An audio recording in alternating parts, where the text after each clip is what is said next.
Hello, and welcome to the first edition of Victory Never Sleeps of 2025.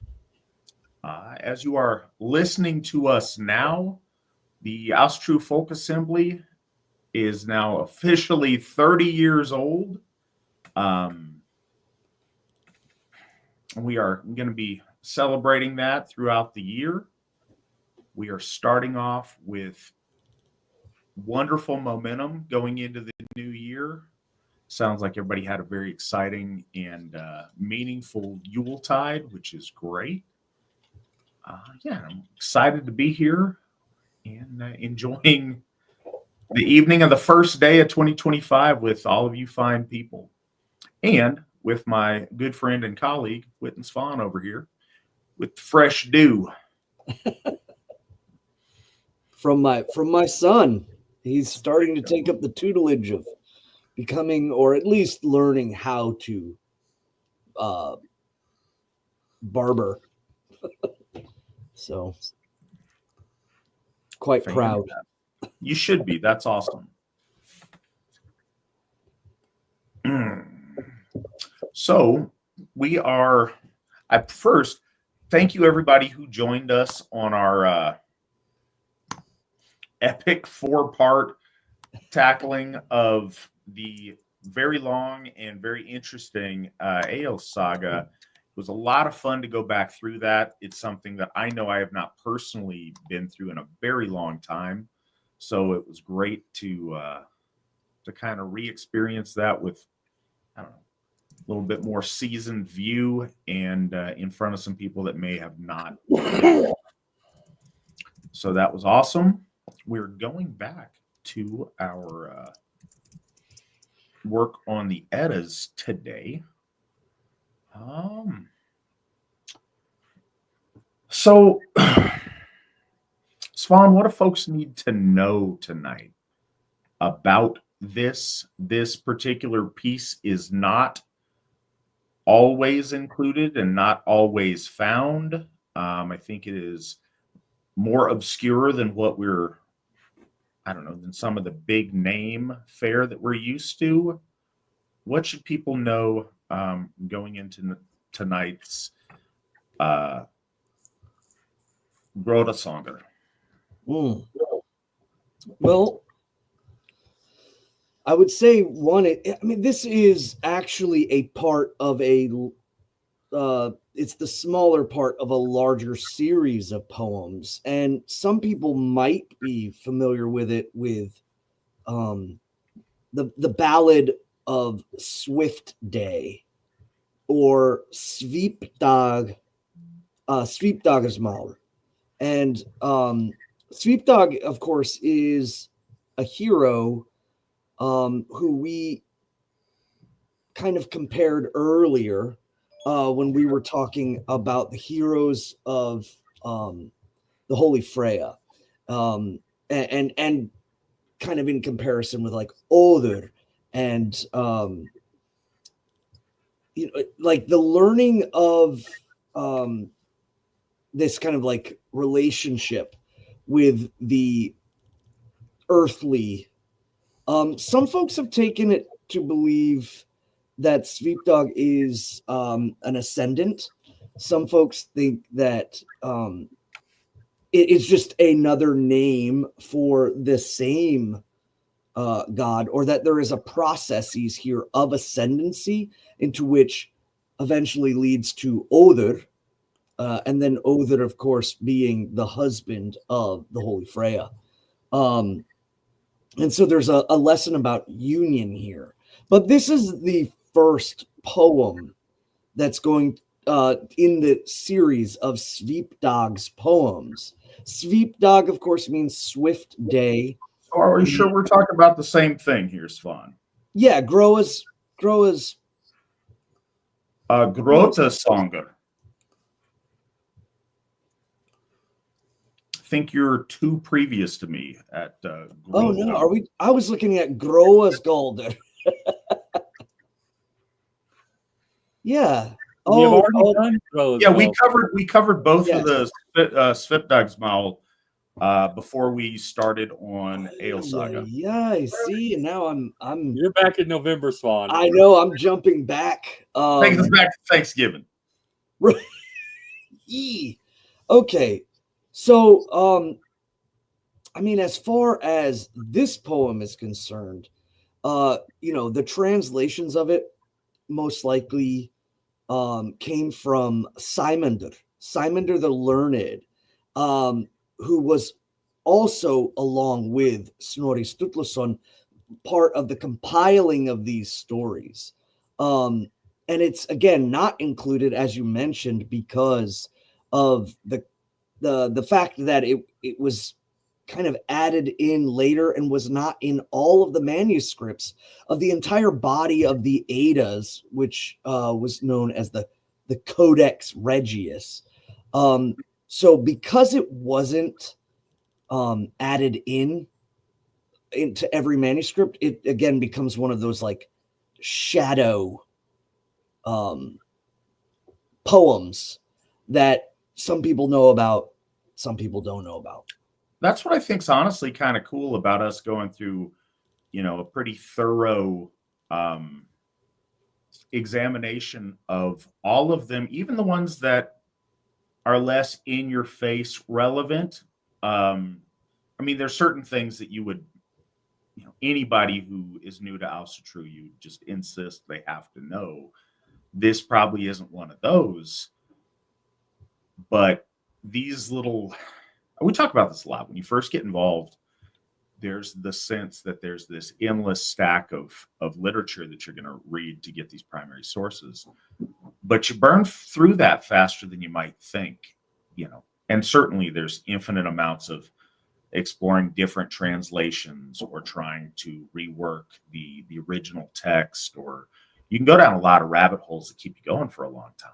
But these little morsels are often missed and are really kind of interesting to, I don't know, see if they spark something in you, see if they add an angle or a piece that you are missing or haven't, thought of in a particular way, and to further, I don't know, shape the lens that you approach our religion through. And I think that's kind of cool. Go ahead.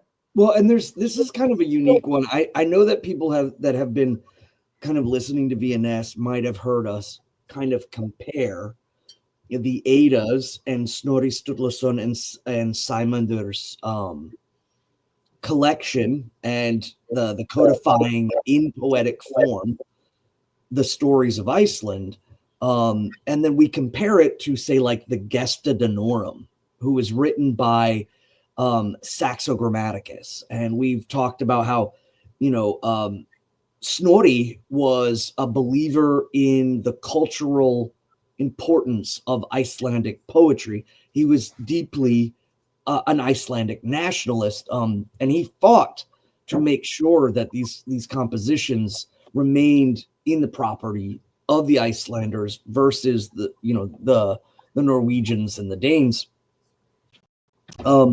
But one of the interesting things about this story is that we kind of do see a little bit of a crossover. And what I mean by that is generally there's this divide when we talk about them, but Snorri mentions and makes point of kind of kings of old. And so the commonality would have been known by scholars of their time, but it kind of lends to the descendancy of kings that come from before. And it also, kind of speaks of the mythical origins in which ultimately the Icelanders are from Scandinavia. So they would have known and embellished and went on too with the descendancy of these kind of tribal peoples. And it's kind of like when Tacitus mentions the origins of the Germanic people coming from the Ingvaeons and from the Erminones, and it's actually missing my head right now. But these origins, these kind of original clans are mentioned as well, and then they go into kings who, you know, may have been real or may have been legendary. And I just find it interesting. This is the one poem that kind of links and speaks in the same territory of each other. Versus, I think Saxo, you hemorize the gods, you know, so massively that it just reads as these kind of feuds between warriors. And then with Snorri, his writings are clearly, you know, still retelling the stories, but in poetic form, with the intent of, you know, shedding light on our ancestors' views and ultimately his ancestors' views of the gods. So I don't know. I find that interesting. But yeah, it's a smaller one, so there is that as well. There is. I mean, we never know exactly how long our episodes are going to go. I want to thank everybody who is joining us this evening. Please feel free, as always, to ask any and all questions you might have, whether it's about the text at hand or about anything else you may be curious about. We'll make sure all of those get answered. If they're not directly about the text, we may push them till the text is done, may not. It kind of depends on where we're at and where it goes. And we reserve the right for it to go down whatever rabbit trail it might go down, because I think there's value in that. This isn't just about working our way through a bit of text, but it's also about the relevant points and things that text might bring up. But yeah, so couple of few things to kind of mention. We always go through, well, I say always, in our work on the Eddas, actually in quite a bit of, me and Svan were reading out a little bit different sources, but we're reading quite a bit out of Bellows' translation on all of our stuff so far. This one is a deviation from that. Bellows didn't translate this piece, so this is actually Benjamin Thorpe who did this one. But yes, it's still going to be on that velospau.org site if you want to follow along, or wherever else you find it. You may have a cool translation that we aren't reading from, and that may add something or put a little bit different angle to it. While you're figuring that out, I want to acknowledge a few things. GW Farnsworth, again, starts out our program with 5 coffees. It's a $25 donation. Thank you so much for that. You are so consistent in your generosity, and we greatly appreciate it. And it looks like GW Farnsworth also donated $100 to pay off Njordshof. So thank you very much for that. That goes a long way. And while we are on that topic, I mentioned this. I don't know if everybody believed me, but hopefully you do. The smaller this number gets, the faster it's going to disappear. I mean, the faster the rate at which it's going to disappear. Obviously, it'll disappear sooner the smaller it gets. But you know what I'm saying. We pick up a momentum as we get towards the finish line on this. And I really like your guys' help in pushing that momentum forward and getting us over that line. Currently, 75 is super small, but 0.2, as I recall, percent paid off on the Hoff, which is outstanding. It is by far the most expensive Hoff that we've had thus far. It was still a great deal. There's nothing, no buyer's remorse on that, but it's just something that we haven't, there's not a 1-for-1 on how fast we've paid off other Hoffs versus how fast to pay this one off, because it is so much more expensive because Florida and properties. It's nice. We got 5 acres with it. It's a really nice Hoff and it's in a wonderful location, but it's cool to think that in, 2.5 years thereabouts, not quite, We're already over 75% of the way of paying it off. And I have no doubt that we will get that paid off within the calendar year of 2025. No problem. I would like to see if we can get that paid off by midsummer. And I think we can if we push hard. Current amount still owed on that, $60,000. Now, after that most recent donation, $60,670. So that's awesome. It brings us super close. And it means if every member of the Asatru Folk Assembly donated $80 today, Hoff's paid off, no problem. And we're all knocked out before the year really gets its feet on the ground starting. I don't really expect that, but wanted to put it out there because that's kind of what it looks like when we break it down in those terms. You guys have been and continue to be super generous. Just want to give you an idea of where we're at with that. That said, we have another generous donation from Alsey Coleman Miller IV. Bought us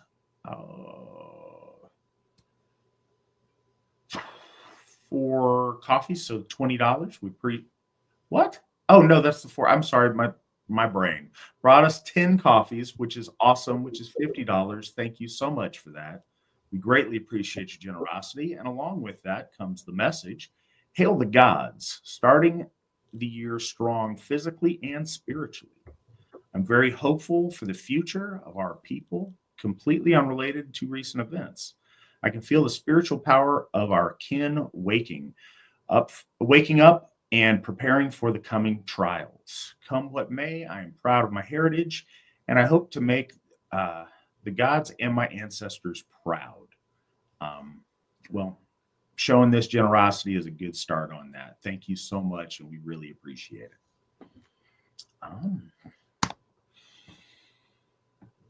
I think that's all we, need to know on the top of the program. I think I should also plug upcoming Charming of the Plow in February at Njordshof. That is the spotlight event for Njordshof. Njordshof is in White Springs, Florida. It's the one I just rambled on about us paying off. It's awesome for, all the reasons I said it's awesome. It's also got a gator in one of those ponds. It's got in one of its ponds there, which is cool. It's got beautiful live oaks with hanging Spanish moss, which is awesome. February is a wonderful time of the year to be there. It's not grossly hot. It's just really nice weather and beautiful. And we've got a lot of fine people are making it there. I know we've got people from throughout Njordshof district. I think we've got a big contingent from Arkansas planning to be there as well this year. A lot of people are going to be there for the first time. I am looking forward to seeing all of you there who can get there. If you are interested, please reach out to your local folk builder or myself or anybody in the AFA leadership, and we can get you all set up. We'd love to see you guys there. And I think with that, Svan, whenever you are ready, I think we are ready to start with our text. Yeah, I'd made mention of the kings of old and that kind of overlap between the two. This one really is focusing in on King Frodi, and Grati is a mill, and this is just kind of an interesting poem in the sense that there are 2 female Jotnar, or sometimes they're referred to as the Risir, the Risi, the elemental powers in the middle, and they are enslaved, and they are asked to grind the stone, and the stone will produce whatever you wish. But again, it's so big that no one can turn it. And so these Risar women are, brought in to turn the stone. So it's an interesting one simply because this is a kind of the personification of the Risir in direct connection to mortal kings and things of that nature. It has a lot of Aryan mythos in it. And again, the millstone has, a lot of connectivity but it was a later edition of Aryan mythos. I feel because of the technology of grinding grain. Some people have even suggested that this may have come from somewhere else and was kind of adopted into Germanic lore. But I don't know where, because I don't see any stories, or none to my knowledge, that kind of, fit similarly. And I do know that it was used later on to make like a scathing poem against capitalism during the beginning of the industrial age with factory workers. So that's interesting too. And because again, these people were getting fat and rich off of their fellow countrymen working in abysmal conditions. So it was also used then in Sweden as a kind of paralleling to this. But again, these Risir, these Jotnar women, are slaves, and the mill is grati. Let me see. I have to go back to the beginning. All right, and it with good length of an intro.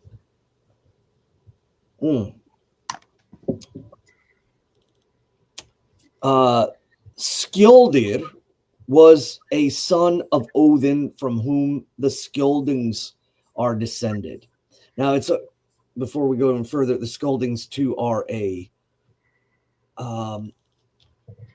would be like similar to, say, the Arthurian court, in the sense that this ruling power, this kingdomed land, these people and the descendants of who they are not quite, pinpointed, especially considering when we know the history of the Danes from Beowulf and the mentions of them moving into the peninsula and removing other smaller kingdoms, or smaller, tribes. And, so the Skildings are descended from Lord Odin, but where exactly the rulership, is kind of hard to pinpoint. But the descendancy is always kind of laid in the past. We're descended, or that place was once ruled by the Skildings. So Skildir was the son of Odin from whom the Skildings are descended. He had his residence in and ruled the land that is now called Denmark, which was then called Gotland. Skildir's son was Fridleifr, who ruled the land after him. Fridleifr's son was Frodi. King Frodi seceded to the kingdom of Denmark at the time when the Emperor Augustus had proclaimed peace all over the world. At that time, Christ was born, and as Frodi was the most powerful king in the north, the peace was attributed to him and called Frodi's peace. So here we see a linking, and this again happens when they try to say that the gods are from Turkey or what have you, is they're trying to align the peace of the north to the birth of Christ. But it's just kind of thrown in there. The real peace is because Christ was born. But that time was called Frodi's peace because it wasn't because of Frodi. And, I just, interestingly enough, but at this time, wherever the Danish tongue was spoken, no man injured another, though he might have before him his father's killer or his brother's killer, loose or bound. At that time, there was also no thievery or robbers, so that a gold ring would lie long, unmolested, on Yalanger Heath. Now, this is an interesting point too. We have in our history these great moments of peace, and it's worth noting that Frodi, the fruitful one, and his father Fridleif, peaceful life. These connections to their names and Holy Frey, the Lord, and just in general the Vonic cycles in which our ancestors have been. People have noted that they would carry a wain or a wagon around, and there would be these like prolonged moments of peace. So this idea would not be so foreign in the heads of our ancestors, though it would be kind of, shocking to say like an entire land came under this period of peace. But the idea of the peaceful king, and his presence making it so that, no arms were raised against each other, that there was no, all of the wealth that was gained was kept. And I just, very, very interesting. And I wonder too, if perhaps looking at this, if we are kind of seeing a remnants of, or a retelling, or a kind of hinting back to these moments of the wane, of the fruitful Lord, or of any of the Vanir, all going all the way back to Tacitus and Nerthus, and the laying down of arms, that this is kind of starting off lending back to this.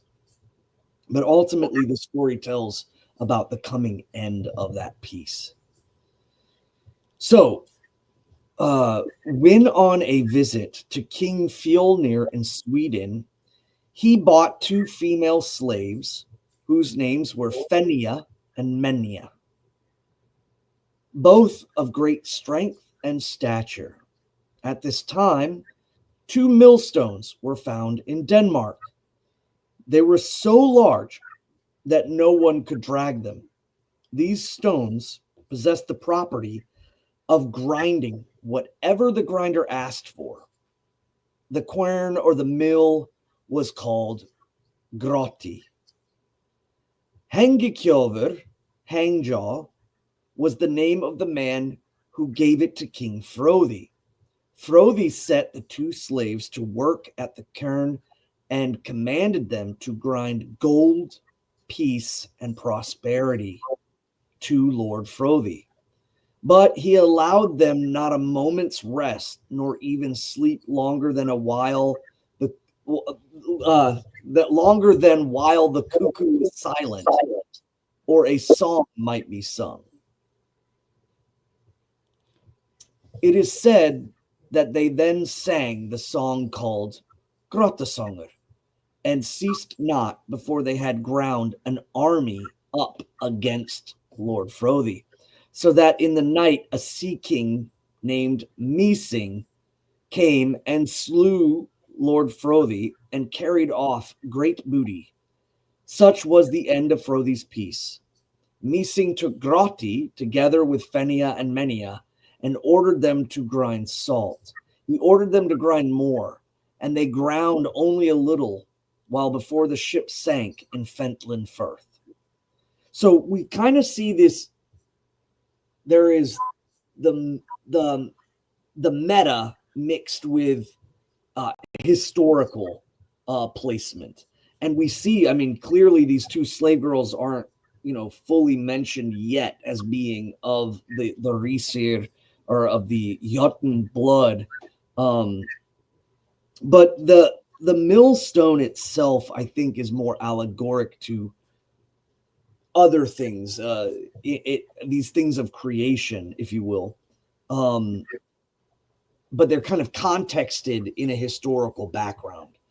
And ultimately, the millstones that are ground together will produce in fate, in almost like again, creating weird or creating orlog that manifests into reality. Very, very powerful indeed. So verse 1. Now are come to the king's house 2 prescient damsels, Fenia and Menia. They are with Frodi, Freydliverson, the powerful maidens, in thraldom held. So they are slaves now. To the mill they both were led, and the gray stone to set a going ordered. He to both forbade rest and solace before he heard the maiden's voice. They made resound the clattering cairn, the mill house.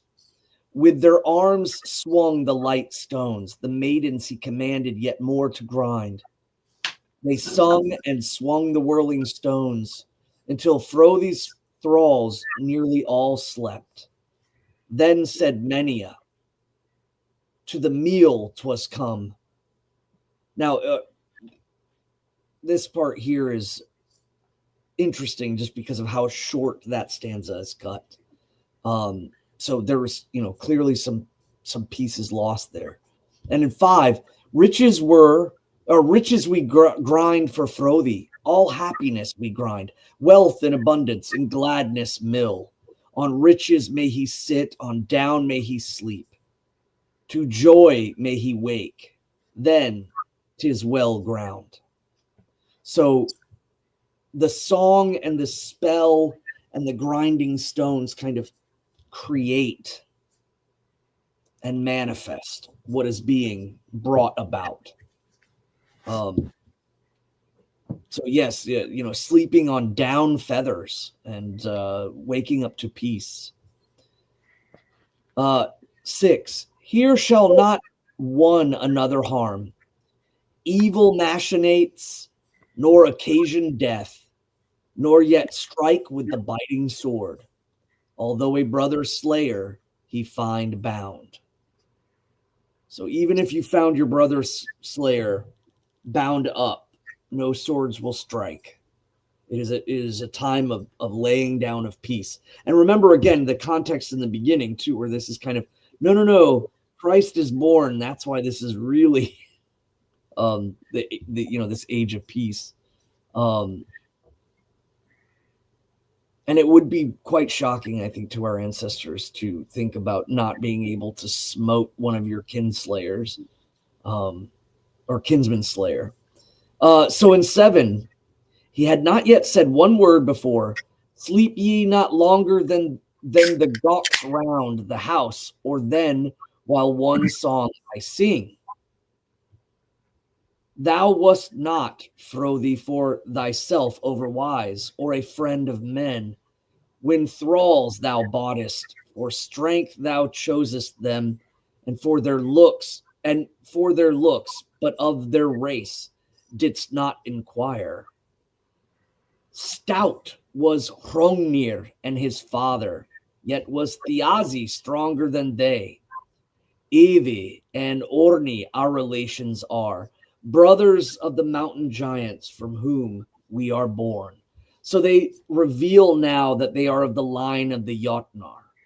And the idea of the mountains in connection to the Jotnar are really emphasized here. Not that they aren't in other stories, but the Jotun, the word itself too, meaning kind of ancient, the ancient ones. And the size of a mountain is what ultimately translated when the word giant came about.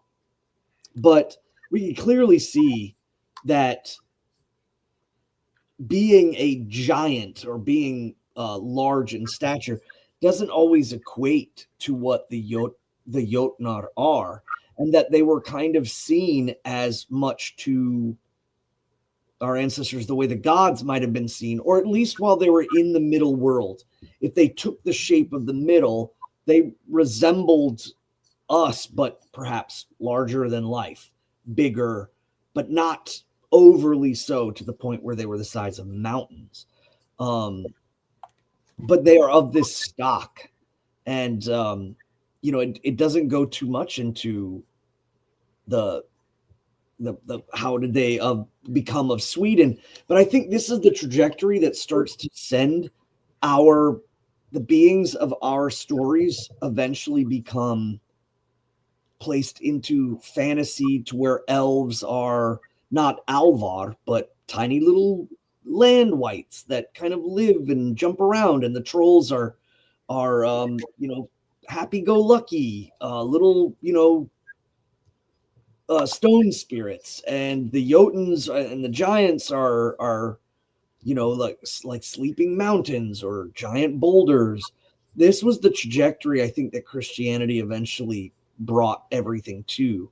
So a lot of times when we talk about things, people still have in their mind, okay, a giant is, big giant.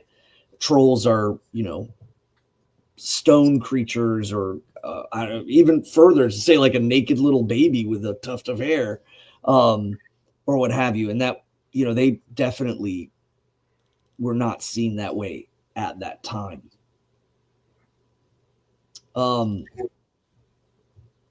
But whenever it's referred to as mountain giants, that's another thing that's worth noting, is that these are the kin of Ymir.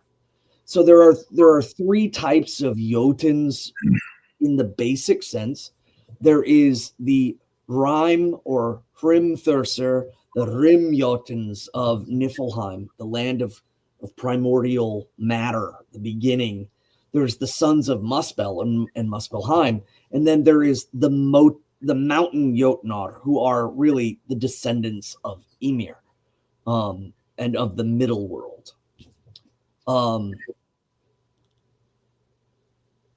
And in 10, they say here, Grotti had not come from the gray fell, nor yet the hard stone from the earth, nor so had ground the giant maid, if her race had aught of her own. So the origins of the stones come before. And, the connection between the maidens and the stones was the inevitable connection between those who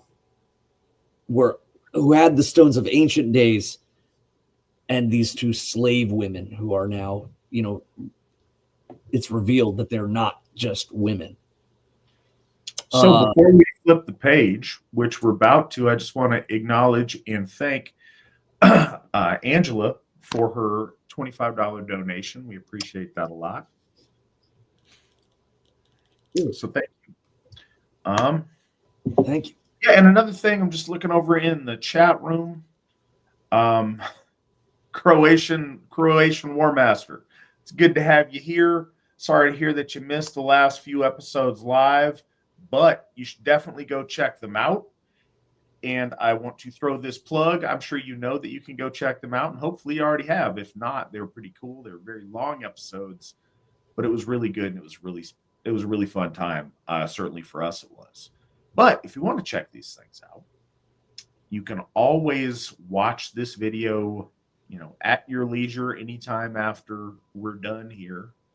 I don't know if you can start watching now and go back to the beginning. I'm not sure how that mechanic works, but I know that you can as soon as we're done. Yeah, you can rewind. See, so literally anytime after 6 p.m. on Wednesdays, you're good to start watching, and you can see it here or on any of the other platforms. We have it as a video, but you can also get it as a podcast. And it's on all the popular podcast places. It's on Apple, Spotify, iHeartRadio, Amazon Music, wherever you get your podcasts. So if you haven't, if you're not here with us right now, hopefully you are with us in your own time, at your own leisure, whenever you'd like to. And you can go back and watch old episodes.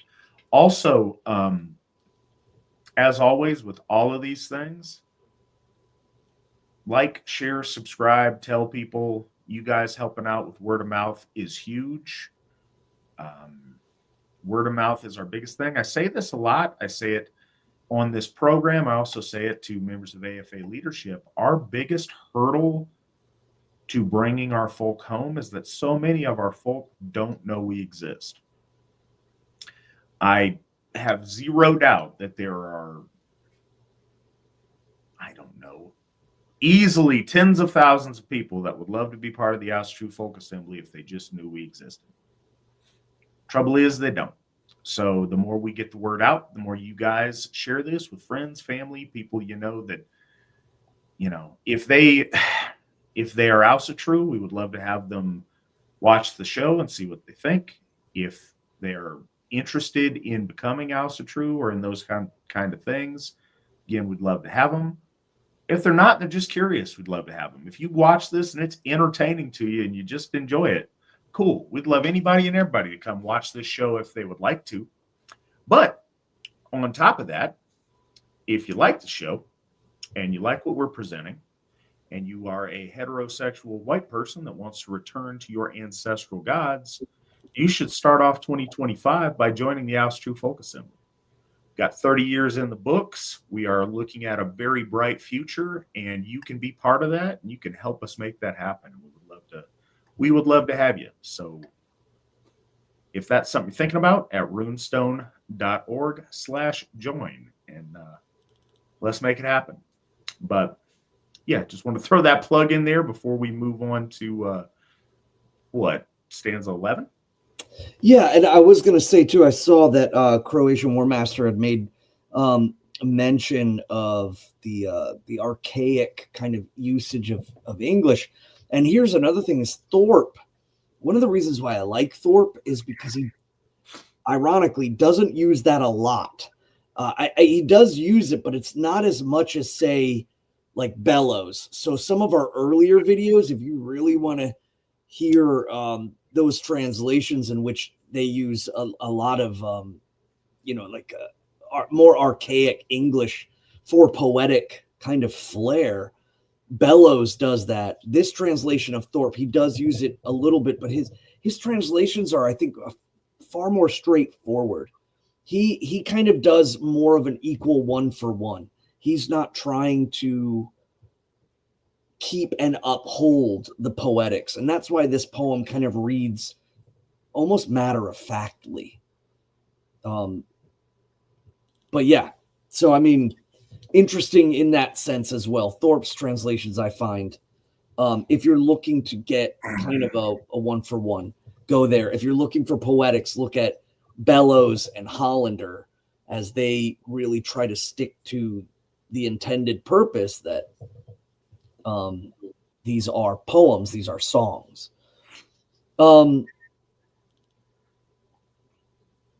So now we start to get into the mystical in 11. And again, too, the usage of the number 9 being, of course, very important in our faith.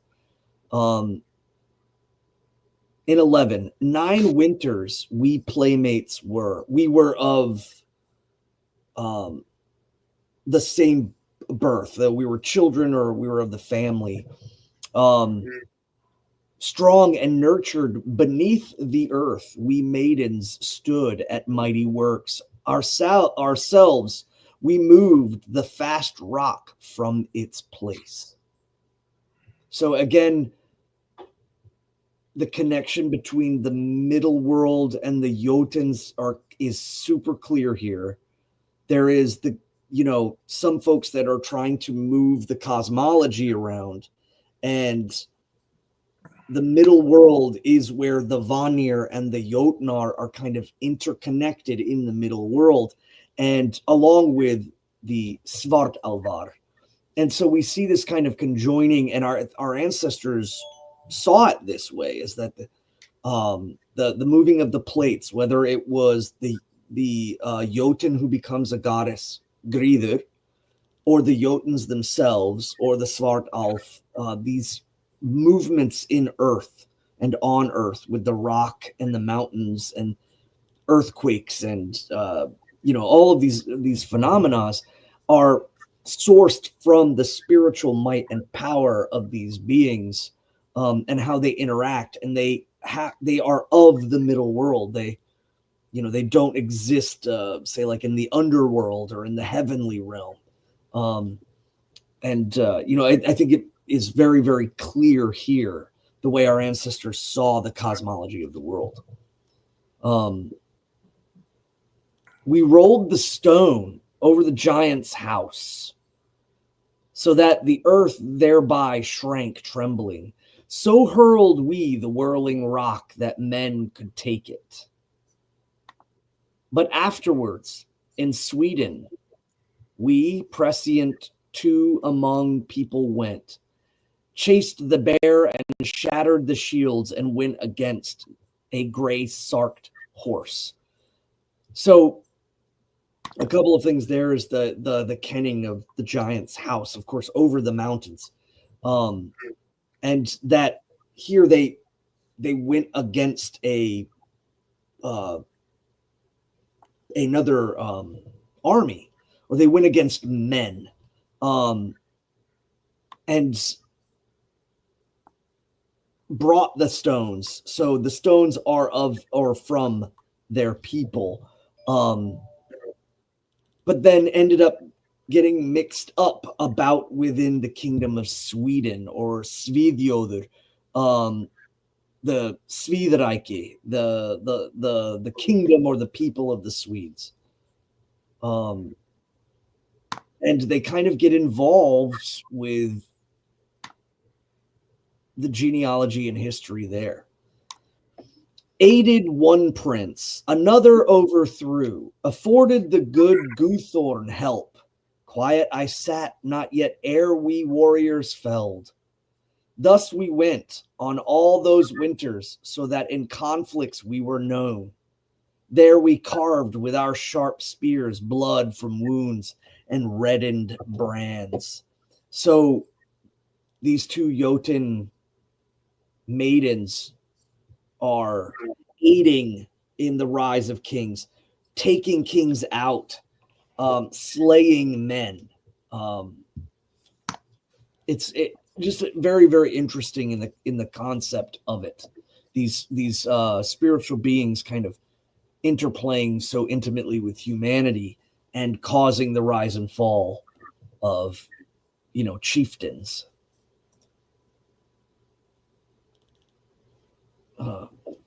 In 16, now are we come to a king's house, unpitied both and in thraldom held.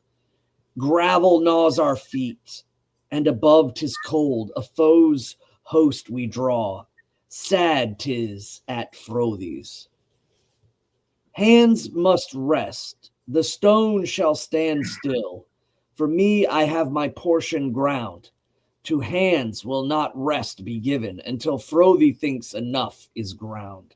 So again, the lament here is we have slaughtered warriors. We have risen kingdoms and chieftains and taken them down.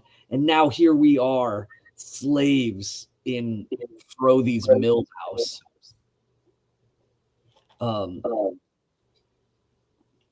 18, hands shall hold falchions hard, swords. And I the interesting usage of the word falchion instead of sword. Hands shall hold falchions hard, the weapons slaughter gory. Wake thou, Frothi, if thou wilt listen to our songs and sagas old. Fire I see burning east in the burrow. Tidings of war are rife. That should be a token. A host or an army will forthwith hither come, and the town burn over the king. Thou wilt not hold the throne of Ledra. Rings of red gold or mighty millstone. Let us ply the winch, girl. Yet more rapidly are we not grown up in deadly slaughter? So are we not more befit to continue our works as, the crushing of kingdoms and the raising of kingdoms, instead of being these slaves? And so they start to mill an army. As they're speaking it they're foretelling the coming of the army or creating it. And by 21, my father's daughter has stoutly ground because the fate of many men she saw. Huge fragments from the millstone into the into the Ornaflor. Let us grind on. Let us grind on. Yrsa's son, Halfdan's kinsman, will avenge Frodi. He will of her be called son and brother. We know that. The maidens ground their might applied. The damsels were in Jotun mood, or Jotun strength is the Jotun movi. They're in this frenzy of their race or their people. The axes trembled, the stone fell from above, the ponderous rock was in shivers split. But the mountain giants' maidens said, Frodi, we have ground together. We have ground, together we cease. The maidens have stood at the grinding long. And that is the entirety of the poem. There you have it. Yeah, like I said, it is a short one, but it does bring into a lot of precepts about. I think this really does show more an evolution of how the elder faith was being converted. The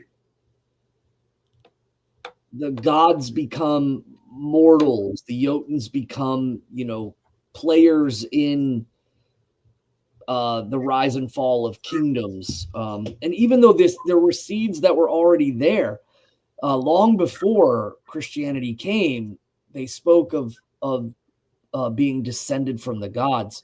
But now we start to see not just the descendancy of the gods, but now we see the Jotun are playing in on this. And slowly over generation, the mythos of these cosmic powers become mortal. They become kind of interplayed.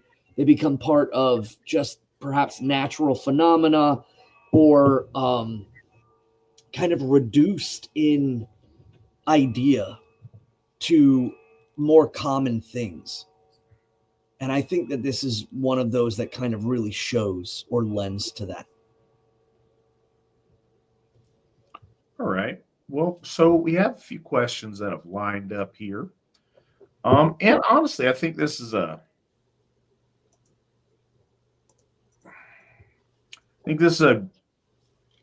nice one to go into after the last 4 of them being like 6-hour episodes. I don't think this is all that terrible to have a shorter one tonight. But first one comes from the Owl of Omens.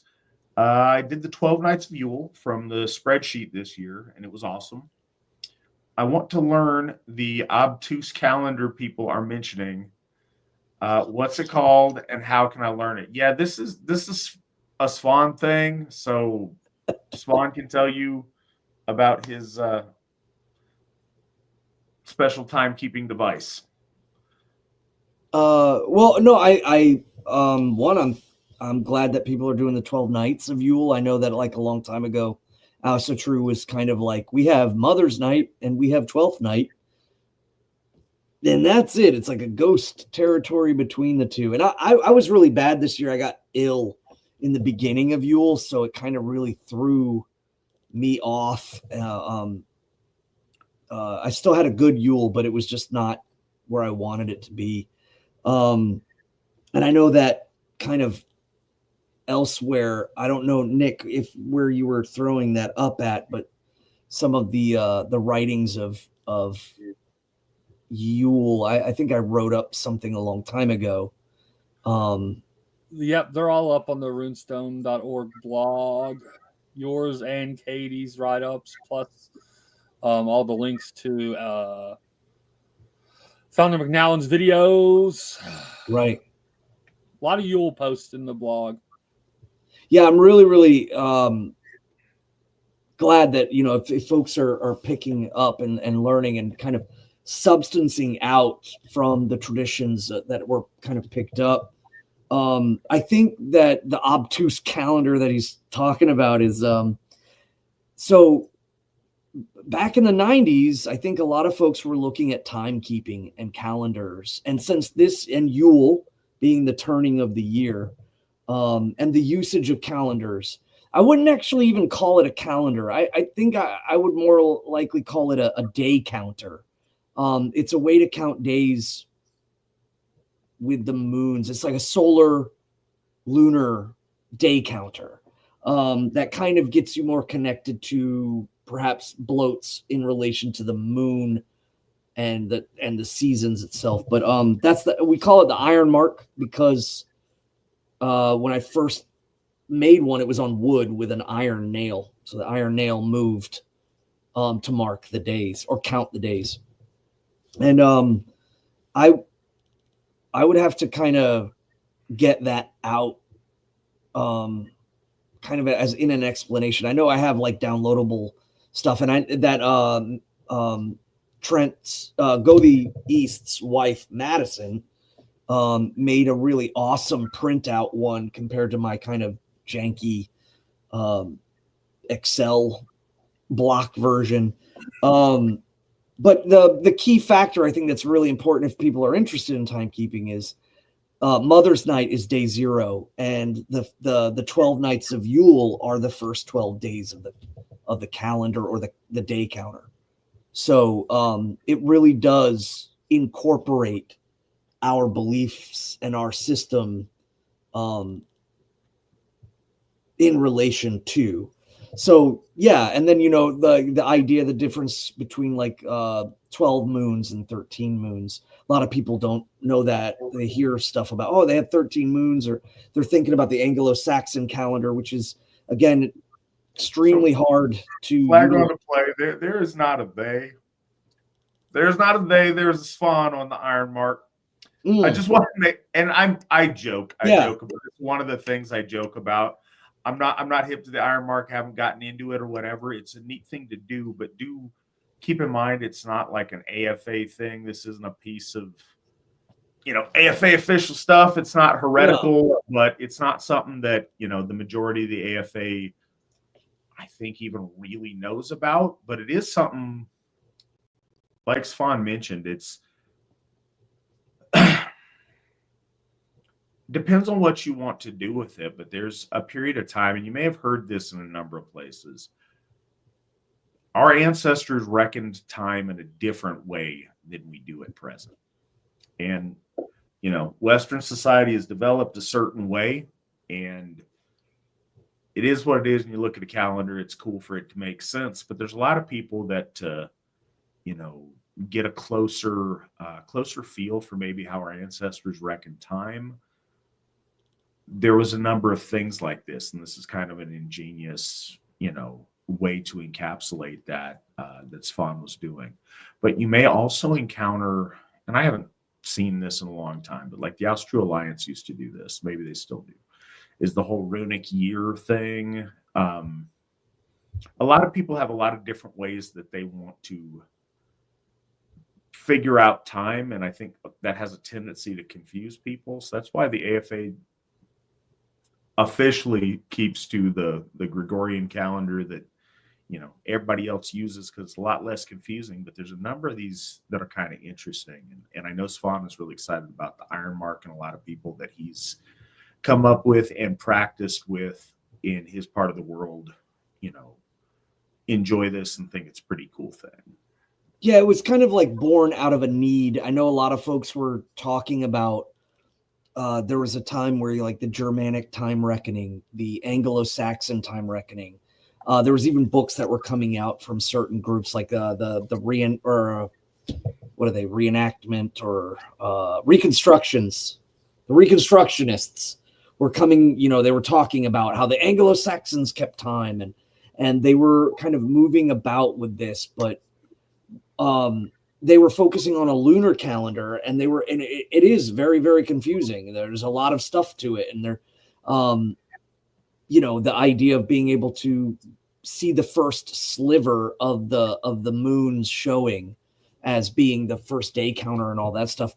But I think that it started out as like a need, and the biggest thing too was looking at runic calendars. the Iron Mark is just a runic calendar without the runes. It was the idea was to create something that gave people an ability to kind of count days and build them around holy tides in our religion, and kind of see, oh, the moon and our holy tides and all of these things are lining up, and then to utilizing a lot of the like, I know that early Asatru, even the Asatru Folk Assembly, had names like Frost Moon and different things like that. Well, the Iron Mark, I got a chance to kind of put in modern Asatru Folk Assembly holy tides. So like Ostara month is the same as the holy tide. Like the holy tide always takes place in that month.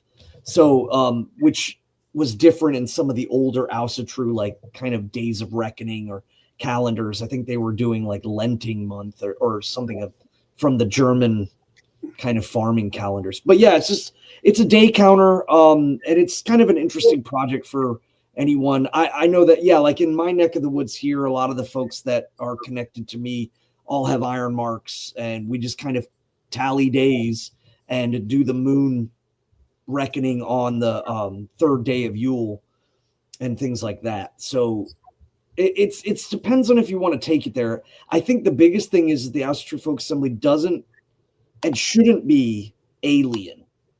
It's so important that, and again, this comes from a need from before I joined the Asatru Folk Assembly, and a lot of people were, again, wanting to do time reckoning, but some of those people, like many things, want to do things because they're different, edgy, alternative. And I think that it's important that we also not try to go down that road for that reason. But instead, maybe perhaps in an interest of history, or really what I prefer is because it's a great way to calculate days of the year without technology. That was kind of my whole take on it. It's a great survival day counter. But outside of that, I mean, we don't want to be foreign. We don't want to be alien. We don't want to have, our own calendar that to the point where it's like we become foreigners amongst our own folk in a lot of ways. And I think that's an important thing that we, just like with the Reconstructionists that I was talking about earlier. And it's like, you get to a point where if you start honoring the gods and you're dressing up like you're at a Ren fair or at a historical, gathering or what have you, you start to separate from the reality of we are a religion, we believe the gods are real and are a part of our lives, even when we're not dressed up like, Vikings or shoulder pelts or whatever anybody's doing. And so there's a huge need, I think, for these things to remain obscure or obtuse. I can't remember what he said, but to remain as kind of a more in the pet project field than it is in the definitive sense. The Gregorian calendar, everyone uses it. You could even speak to someone who lives in China and use the Gregorian calendar. They're going to understand, what you're doing, BC and AD and all that stuff. I'm still a proponent of the usage of that. I'm not a big common era, before common era, none of that stuff. I mean, the construction of that calendar is not simply Christianity, but a layering of a civilization's attempt to keep time reckoning. But yeah, so anybody that's interested in that stuff, like, reach out to me or send me an email. I'll fill you in on some of that stuff. Or just if you're willing to go down that rabbit hole, look up runic calendars. They're really, really interesting. The time reckoning of our ancestors in the late Nordic period, when these poems were being, written down, the usage of runic calendars was still being used. And I just find that infinitely fascinating. So. Excellent. From Gothi East, I'll hear you, Gothi and Witan Svan. What are some of your goals for 2025? Svan, what goals do you have for 2025? Personally, and what AFA goals do you have for 2025? Not sure which way he wanted to go, but we're going to do both. So we give value to our listeners. Wow. Yeah, and I know with all of this stuff going on, I haven't really given it like a huge ton of thought. I think organizationally, I would like to try to organize folks in Virginia. I think I would like to try to find someone who is willing and wanting to volunteer folk building in Virginia and kind of working with them to get my state back up and running. I would really love for anyone that's in Virginia listening to this that might, want to step up and start organizing some moots and meetups and gatherings to get that going again. Simply because I think again, with my focus going down to North Carolina to the Hoff, the momentum, I would like to pick up the momentum again up here in Virginia. Personally, yeah, I mean, I kind of have the basic ones. Like I want to get stronger. I want to get, in better shape. I think that's a constant.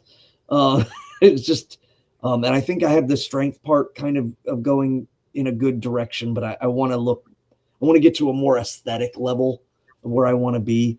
Outside of that, I mean, I can't really think of anything, because everything's been so well. Like everything has been so well with my kids and my wife and our businesses and our properties and what have you. I'm very thankful. So I think I just want to maybe get better sleep and get more fit. That's kind of a lame answer, but truth is a virtue. If it's an honest answer, then that counts. I overthink questions. I'm one of those people. If you're like, Matt, what's top 5 movies? I'll spend an hour like critically examining my choices to maybe that's 6. It's kind of on the bubble. I'm that guy. So trying not to do that. AFA goals in 2025, as I mentioned earlier, and it's not sexy, but paying off Njordhoff is huge. That's a loan that the AFA is no longer responsible for, and that moves us on to the next steps towards getting Lord Freyr a Hoff, which we are very committed to doing. And obviously it's been far too long, and he has gone far too long without Hoffs. But it's something that we've wanted for him and for our members in the area for a very long time. So I want to move closer to that. And I'm not making guarantees on getting that or even, what that process looks like, because there's a couple other goals we've got to get there. But the first and foremost one is making good on the debt we have for his father's Hoff. And we look like we're well on the way to doing that. I also definitely in 2025, I want to get some people actually moved to Jackson County, Tennessee, to move Sigerheim forward. That's the plan. I would like to do it. I am all in. I'm absolutely gonna do it. Some people besides Nick. Some people besides Nick, and so we were so rudely interrupted. But our producer Nick, like the moment that was officially announced that was going to be a thing, we are getting land there, going to build Tiershoff there, and going to build our capital there and coalesce a community in that county there. Nick packed up what he had, made the necessary adjustments to his life, and went down there. Went down there on faith and has been down there for years making this happen for us and tending those grounds and establishing that beachhead there for us. So we are very, very thankful. We need to get some more people down there to do that. I'm going to get there as soon as I can. If I was single, I'd be down there right now. But I did promise my wife that we were going to wait till there was, at least another family down there. She's already picked up her life and moved for me with the AFA once, and I'm very thankful for that. And I want to make sure a couple of things before I get down there, but I'm planning on it. We're moving towards it. We're absolutely ready, and we're waiting on a couple of other families that we got lined up that are going to do it with us. But I want to get some people moved into that county in 2025, and I think that can absolutely happen if we put our minds to it.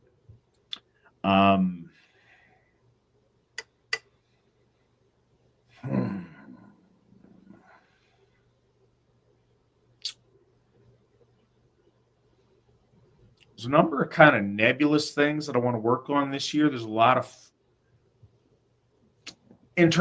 focus things I want to do on trying to get some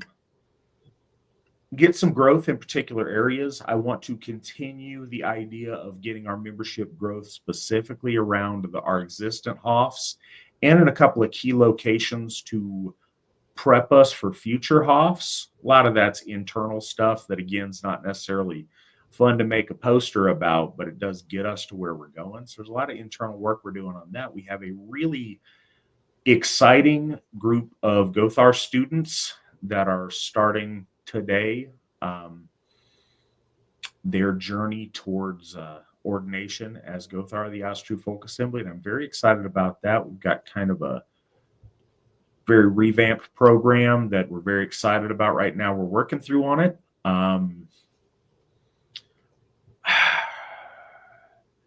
As far as personal stuff, so the other thing that I'm curious the shape it's going to take, we're going to be putting in a lot of work this year on AFA history stuff. We're already hard at work at that, but I want that to take a little bit more solid form this year, and we're working on it. As far as personal things,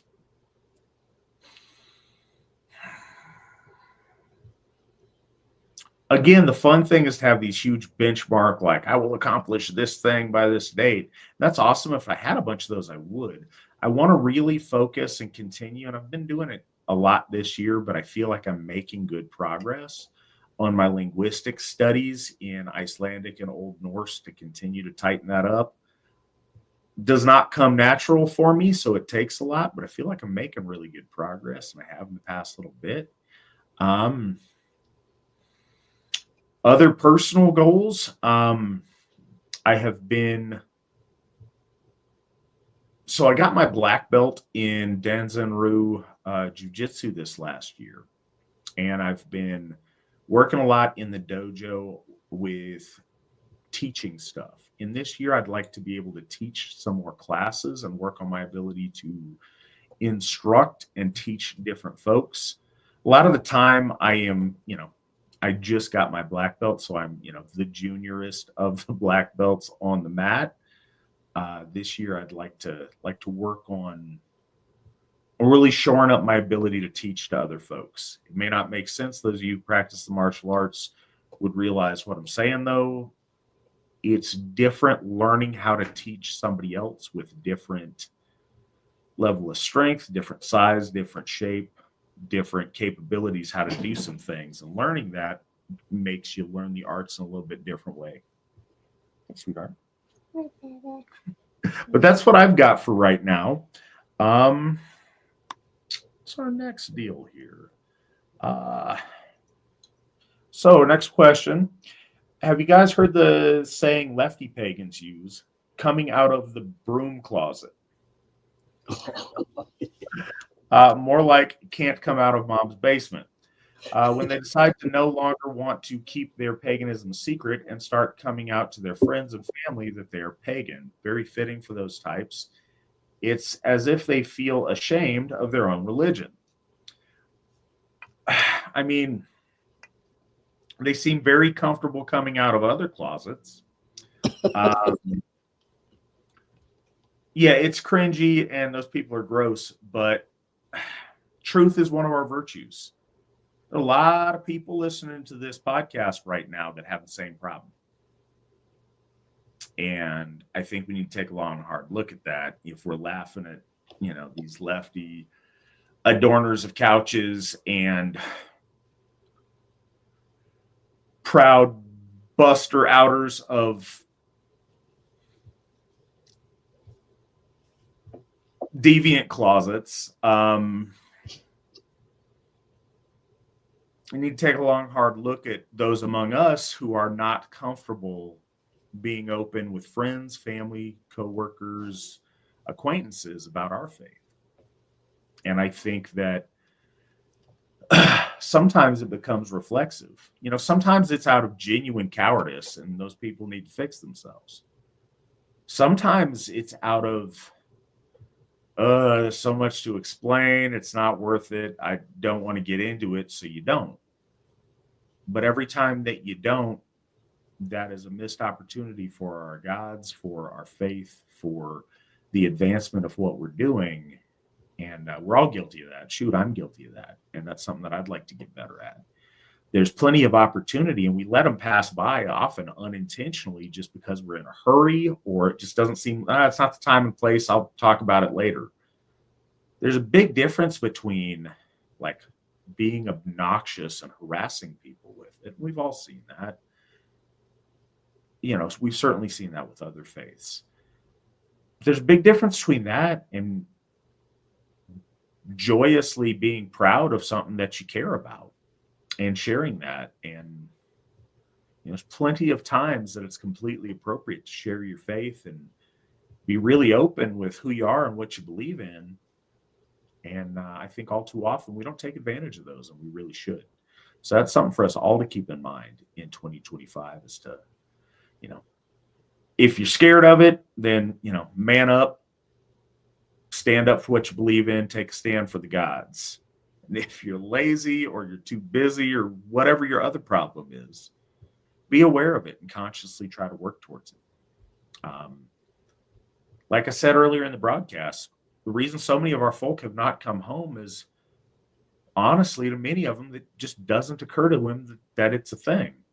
When I found the AFA had been around for, I don't know, 5 or 6 years in its current form. Modern Asatru had been practiced for decades longer than that, and I had no idea. I thought it was the only oddball that was even trying to do something like this, and it was just some crazy thing that I was doing, but it was important and I needed to. And then lo and behold, the Asatru Folk Assembly's been doing that, putting in the work. And there are literally millions of us that have no idea this exists. And we'd love to show it to them and we'd love to bring them home. So that's how we do that. Svan, do you have any comments about coming out of the broom closet? Well, one thing I would say is, and that just thinking about the way they word that, it automatically puts them in kind of juxtaposition to some sort of framework, society, or the way that they view society. So now they're coming out against the norm. And we just spoke, and I just said, the idea is that Asatru is innate in the folk. And so we are not contrarian. We are not alien. And that I've noticed, and kind of what also coinciding with what's being talked about now is like this time of year for me, I have a ton of Christian clients, and they're asking me, how's your Christmas going? And I'm telling them, my Yule is going great. I celebrate Yule, and it's 12 days long. And I've just been having a chance to kind of express to people. And when I explain things to them about it, they feel not like oh, that's so strange. Instead, they're like, no, wow, okay, like the mistletoe over the threshold of the door, and the burning of the Yule log, and Yuletide, and just again getting together and holding the light and all of that stuff. They don't feel that it's strange or alien. They see it in the verbiage, right down to the Christmas tree and the decorations of the trees. So I feel like explaining Asatru to fellow folk people does not garner a lot of the I don't know, the contrarian edginess that perhaps these people might be getting out of I dance naked to the Egyptian gods. That stuff is the equivalent of at the bus station tapping your foot strange under the bathroom stall. That's a strange, I guess, dog whistle to signal that they're into degenerate stuff. When those people want to be edgy about talking about their lefty stuff that they want to associate with paganism. But a big that speaks well of you, Svan, that you don't get the the secret gay like mating call, who's on first, like rituals to try to signal to other people that that's what you're into. I didn't even know that was a thing. No, that's the thing. That's the thing. What? Just beware. I've seen. Now I need to think back. Has anybody? I have encountered folks that misread that sign language because they didn't know it was a thing, and they had some of that behavior thrust upon them, pun intended, in not great ways. So I don't want to go too far down that, but I had to. The opportunity was there. I had to. I'm sorry. But the equivalency of that shock value. I was going to say it's a virtue signal of being shocking and being odd and signaling to other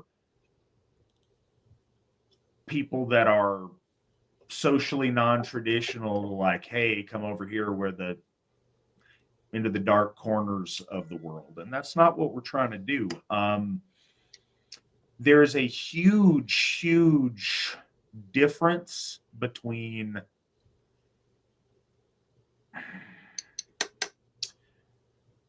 it's all in how you say things. If you are proud of this and that shows, and again, nothing is 100%, but that's genuinely, in my experience, very well received. And in the experience I've heard from everybody else that I know. And that's one of the benefits of being in my position and doing this for a long time.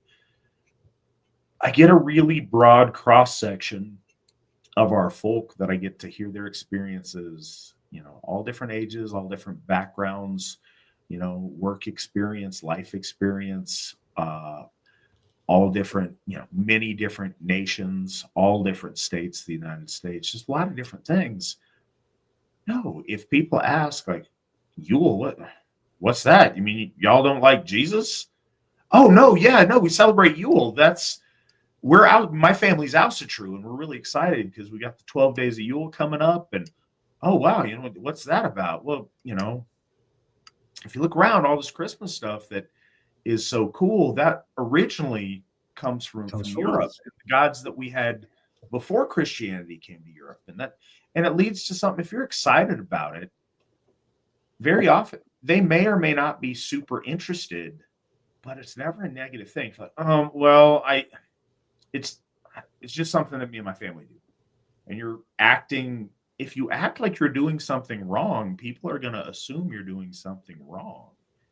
If you're proud and excited about something that you're doing, that's contagious. And all too often we let our body language or whatever internal hesitancy we have sabotage our opportunity to speak to people about something that we care about. So, and also I just want to clarify, Wolf Throne, that wasn't, my answer to the question wasn't aimed at you. I don't suppose that you are uncomfortable talking about your faith, but I wanted to say to the audience or anybody else out there that might not be. And again, there's a lot of reasons. Some people are genuinely too afraid to. but there's other people that just don't know how to. It, you know, oftentimes with this, you think there's got to be a lot of back explanation and like, all right, hold on, let me, and it's this big chore. Don't make it that way. It doesn't have to be, and it shouldn't be. And we all could do, you know, I say we all, maybe not you. Maybe there's some out there that are awesome with it. Myself and many others could do better at taking those opportunities and seizing those when they come about.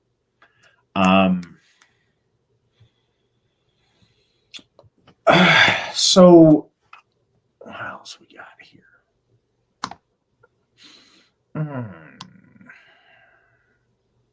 Oh, I should have mentioned this. I didn't take the opportunity. Pretend this is back when we were talking about Svan's Iron Mark calendar. If you don't have a Gregorian calendar for 2025, you should take advantage and get yourself the AFA's 2025 calendar. We got a few left, folks, so get yours while the getting is good. Nick posted the link. You can get them at the store at runestone.org. They're beautiful. Gothi East's lovely wife, Madison, put a lot of work into making those pretty for us. They're neat. It's nice to have a calendar. It's nice to be able to look at something, see what day it is, and it goes to a good cause. So I'd encourage you to go and get yours today. So back to the text and Croatian War Master. I should have asked this while we were still reading the text. I'm sorry it took a little bit. But is this the Yrsa from the saga of Hrolfr Kraki? Yeah, I don't think so. I'm almost positive that is not the case, because Yrsa in Hrolfr Kraki's saga is her lineage is explained, and unless the character itself is kind of used in two separate stories. But if we're talking about them being the same person, then I don't think that's the case. I don't think that is. But she is a semi-legendary figure in the stories. So she could be utilized in both. But if you're going off of Hrolfr Kraki's, then no, this is not the same one, because I forgot the lineage, and also, you know, the in relation to Halfdane, and who avenges the king's slayer. It's like, again, I don't think it's the same or meant to be the same one, but perhaps seen as separate. But I guess it could be character wise, but not like historically based on the evidence of both stories and the events that they give. All right. So, speaking of lefties, I had a Universalist heathen argue with me that Asatru cannot be a tribal/ethnic faith because it has a broken lineage. In their mind, Asatru is a dead religion, and therefore can be practiced by anyone today without a true authority. What would you say to this argument? I told them that Asatru has a 55-year lineage through Stephen McNallen and the Asatru Folk Assembly. I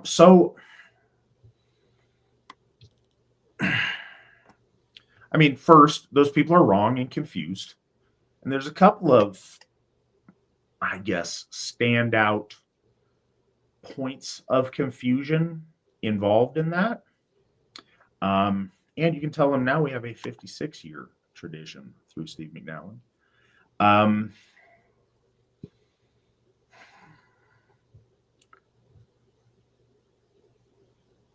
The argument doesn't make sense. It only makes sense if your religion is based on a savior. Like your connection to like the broken chain idea of the lineage. I understand that is the big point or one of the major points of contention in different branches of Islam, is what is the authentic Islam, because it has to come through the, rightful heir to Muhammad. And I like that makes sense in their, how they conceive their faith. Christianity is about the connection to Christ, but it's a universalist faith, so that's really different.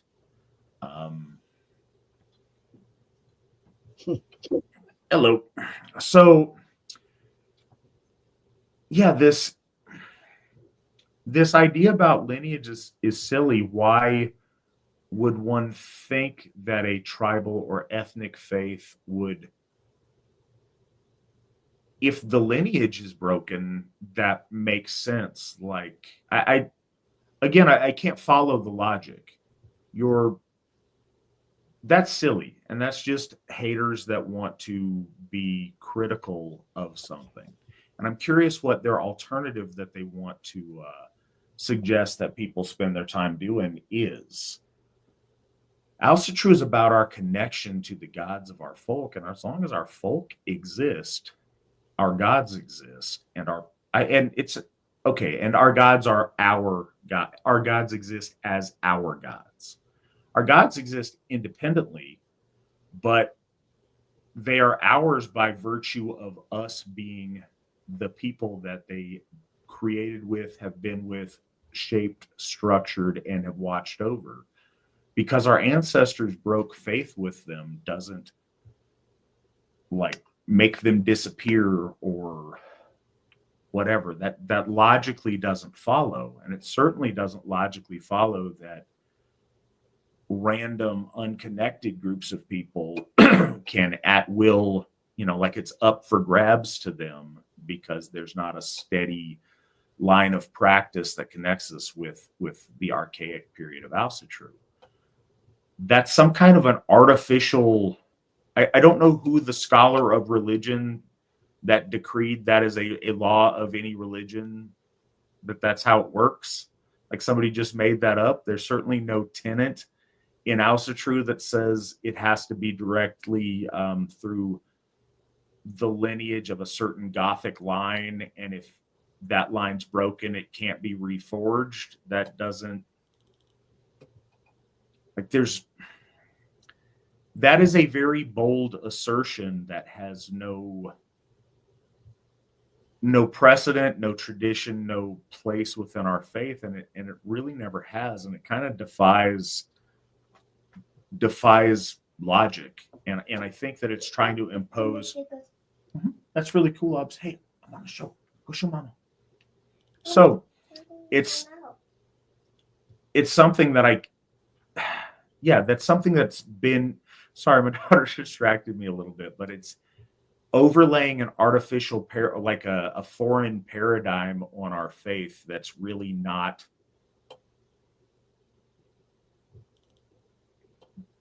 That's not how Asatru works. Now, lineage is important, and a lineage of practice is important.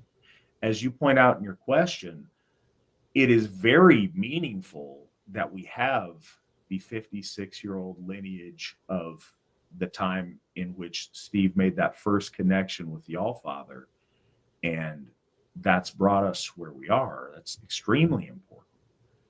And our Gothar trace their lineage back to that point, and that's something we take a lot of pride in, is extremely important. But as long as our people exist, if you found yourself, cryogenically frozen and thawed out in some distant time or some distant place to where there was no one else practicing Asatru, it is still just as relevant to you, just as accessible to you, and just as much your birthright to re-engage with that connection or not. And that's one of the beautiful things about ethnic faiths. It is inherent in your blood. It's inherent in the very makeup of your being, that is your birthright. That is your odal faith that you can reconnect with. Our gods have never abandoned us. Our ancestors abandoned them, unfortunately. But we are very blessed that we have reforged that connection and are carrying it through in this day and age. And rando scholars or practitioners of other faiths don't get to dictate to us the terms of our relationship with the ICER or its validity. That's for the ICER first and foremost, and secondly for us that actually practice this faith to work out and to build, to establish, and to nurture. Do you have any thoughts on that, Svan? Yeah, Ob actually beat me to it. I was going to say, I mean, this is kind of a redundant remark, but if you bring out the sacred cows to these kind of people and ask them, is the broken lineage of red people or yellow people or brown people up for grabs the moment that it's, broken by whatever conceptualization? And Alm brought it up, when you try to bring up the Native Americans. I mean, first off, I would argue that the Native American traditions are very broken, and they have been. It would be very akin to the idea that if there was perhaps a group of Native Americans who tried to create an organized religious order that encompassed the traditions of all the native people of the Americas, or let's say just the North Americas to keep it more realistic.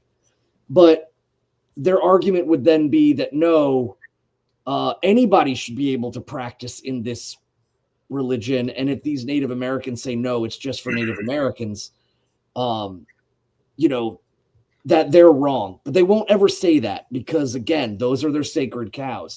It only applies to Europeans. But the parallel is very similar. We have Asatru was not named Asatru, but was practiced by the majority of Europe, I would argue, the potato part of Europe. And it had various forms. And survives in the days of our weeks here in English, all the way up to into Scandinavia and through Germany and even around the Baltic Seas. So we have all of these different groups of people unorganized, and then their traditions exist, but are then put into cultural context. They're stopped being religious because of Christianity, but they're kept in the culture in dances, in ceremonies, in holy tides, and then it reemerges back up, becomes organized, and it is for the people of Europe.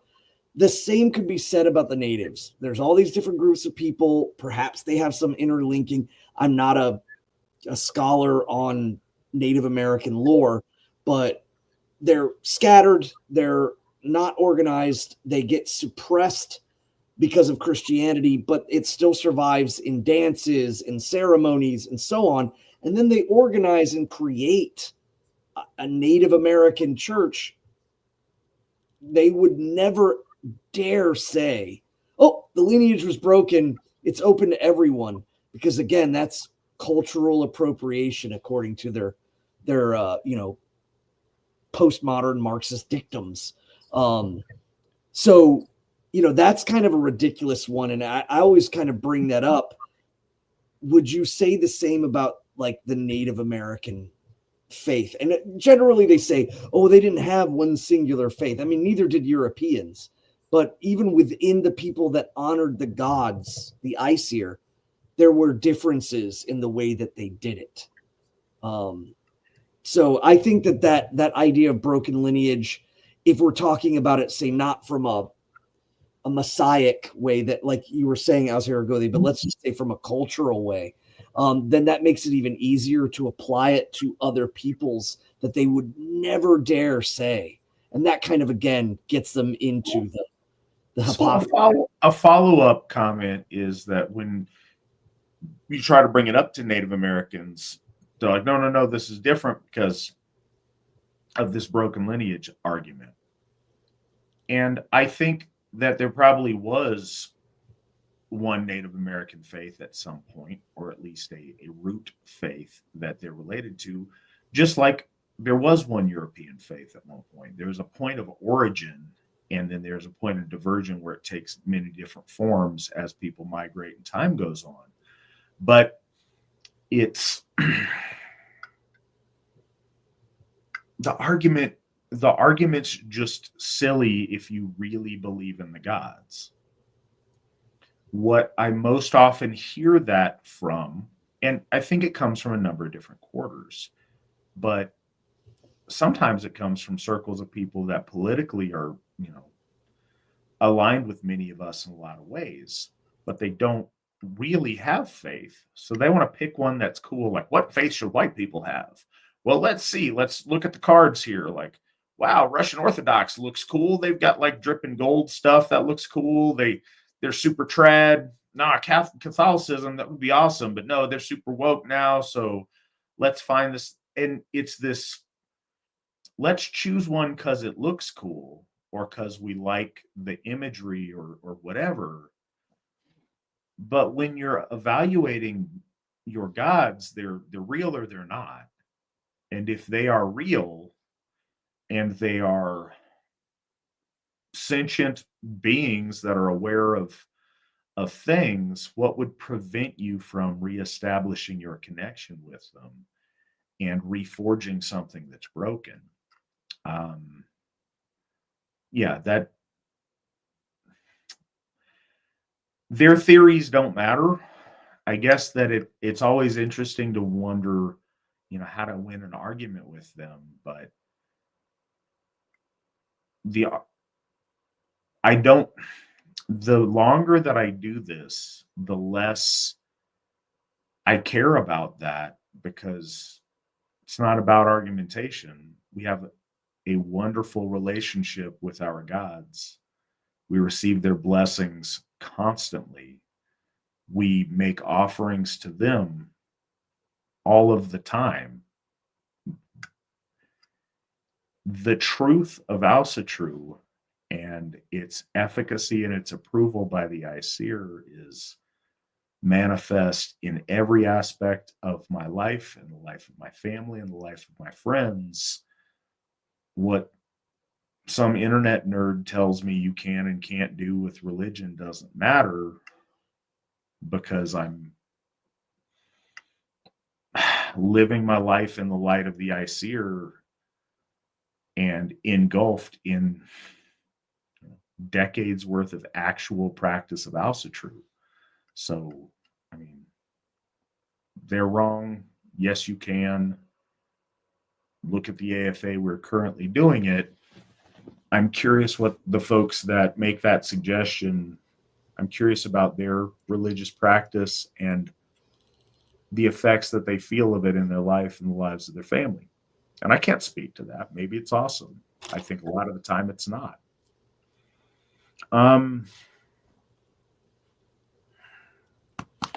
Couple more questions here. Matt and Svan, I have often heard white nationalists refer to our people as the Christian race. Are you worried that if white people take back control over our countries, that there will be a big emphasis on Christianity, and that Asatru and pre-Christian European religions will become oppressed as it was in medieval times? While I want our people to win, this is often something that I worry about. What are your thoughts on the matter? Svan, what are your thoughts? Well, the Christian race, I think one of the things I've been noticing, perhaps just talking to people debating on things, is the clear sense that there's this rejection that Christianity is, it's not a Judaic religion, it's not a Hebrew religion, it's not an Israelite religion, even though that's all talked about in the Bible. Is that, these people rejected the covenant and these people accepted it. Though these people that accepted this new covenant are, just a lot of different people. That makes us the new inheritors, the new chosen ones. And so again, there's all of this kind of postulating that I see, whether it's, Black people saying they're the real Jews and the real Israelites and the real chosen ones and the real inheritors of Yahweh, or it's just Christians in general that are Europeans saying that as well. it comes down to, they're attempting, because it's not true, but they're attempting to make that parallel between us as a people and their religion, and that those two are the same. They're the same, and you can't think of it any other way. And it's just an attempt, because the reality is so different. And anyone who reads it, who looks into it, who understands it, any European who doesn't just take guidance from, the cathedral or the priest or wherever they go, and they look around and see Christianity as a reflection of Europeanism, if they don't look any deeper, that's what they're going to believe. And that's really what they want. But for those that do look into it, it becomes a point where, wait a minute, these are these people from this place. There's no separation of it. I had this conversation over Yule. One of my clients, I had said, that the word hell and the word heaven don't exist in the Bible. And he's like, I've read like a bunch of different translations. It's in the Bible. And I was like, no, those are Germanic words, and they didn't exist in like the Bible until it was translated into Germanic languages. And he had no idea that heaven was a Germanic word. And I was like, if you look deeper into these things, you will find the foreignness of this religion becomes more and more apparent the deeper and further back you go. And then just the concepts that are so blatantly non-European, one of them being the Messiah-ic like ideology, the idea of a Messiah. I think their attempt is there. And I think that if they could have some success. I don't agree, and I think I laugh, but again, there are a lot of folks out there who don't look deeper into things, they just take it at face value. So these people are, again, trying to forge that, the Christian race, the new chosen knights of Yahweh. And I've seen it just kind of popping up, but ultimately, it comes down to, like, say, for instance, here in America, whether Protestant or Catholic, the general consensus is that freedom of religion is a important tenet that was laid down by the forefathers of America, and a lot of them kind of relent to that, because ultimately to say contrary would make them very much like a lot of the people they don't like. Oh, the Muslims are coming here and they want to make Sharia law because they don't respect our Constitution. And so in order for them to conceptualize like that, if the Christian race had political power, would it allow the freedom of other religions? On top of that, too, there's that deep, visceral disconnect with the idea that, looking around and seeing they're very, very pro-European, they're pro whatever country they're from, and they look back and they see their ancestors doing things and not worshiping Jesus and not doing Christian things. And they have this moment where either they go, oh, they were fooled, or they end up even hating their own. I'm a believer that if you dig deep enough, you can find where Christianity actually creates a schism in racial identity amongst Europeans. And they bury it deep. But if you dig deep enough and you kind of expose it, eventually they get to the point where, again, your race, your ethnicity, none of that matters. And when you break them to that point, they suddenly kind of have that jarring disconnect. And then they're left kind of back in the loop, and then they have to kind of cover it up again and feel better about themselves over time. No, I think ultimately the better way to think of it is with the rise of and the reclamation of identity. If Christians could understand that identity and our ancestral religion are unified, perhaps they could find a place of connection, because if they hurt the people that honor the ancestral faith, they are in turn attacking themselves. But again, how far that goes, I think on a broad level, Christianity won't do that if it adopts an understanding about identity. Certain groups, certain people, and certainly anonymous crusader, warrior, Christian, neckbeards will say otherwise. Oh, we're going to purge the pagans. We're going to do this. We're going to do that. I think that that's a lot of talk. Overall, I mean, the point is that if we can remind them that we are them in the truest form, and that by attacking us, they are in essence proclaiming themselves to be alien, and reminding them of that. That's what they're trying to disillusion themselves. They're saying, no, if I attack the pagans, I am not attacking myself. I am not, because I'm of the Christian race. It's like a new race. But I don't know. I don't believe that it would be so far as to that. I know we look at Poland and Hungary and even parts of Ukraine where they were erecting God poles and things, and then they were being cut down. I understand that that's going to be a thing, but I feel more in the West as the identity. There's enough of a platform of people who are non-religious but want their national identity. They want France back. They want England back. They want England to be English, et cetera, et cetera. You've got enough secular people, enough Christians, and what we need more of is the ancestral folk religion folks, the Asatru people, kind of coming up and stepping onto that platform and being present, so that way we can all kind of move forward towards that goal. But I don't think it would turn around and go towards eradication or so. No, I don't worry about that. As the short answer, stop worrying about stuff. What all of the other things that you and everybody else, this is not aimed at you. There's tons of us that get in this spot. So I'm speaking to the audience here. All the other things that you're fussy about, man, that's the least of my worries, is that our folks start getting significant influence in places. And, we are so far from that being our reality. That movement towards that is awesome. No, I don't worry about that. We take life as it comes, but I don't think that's real.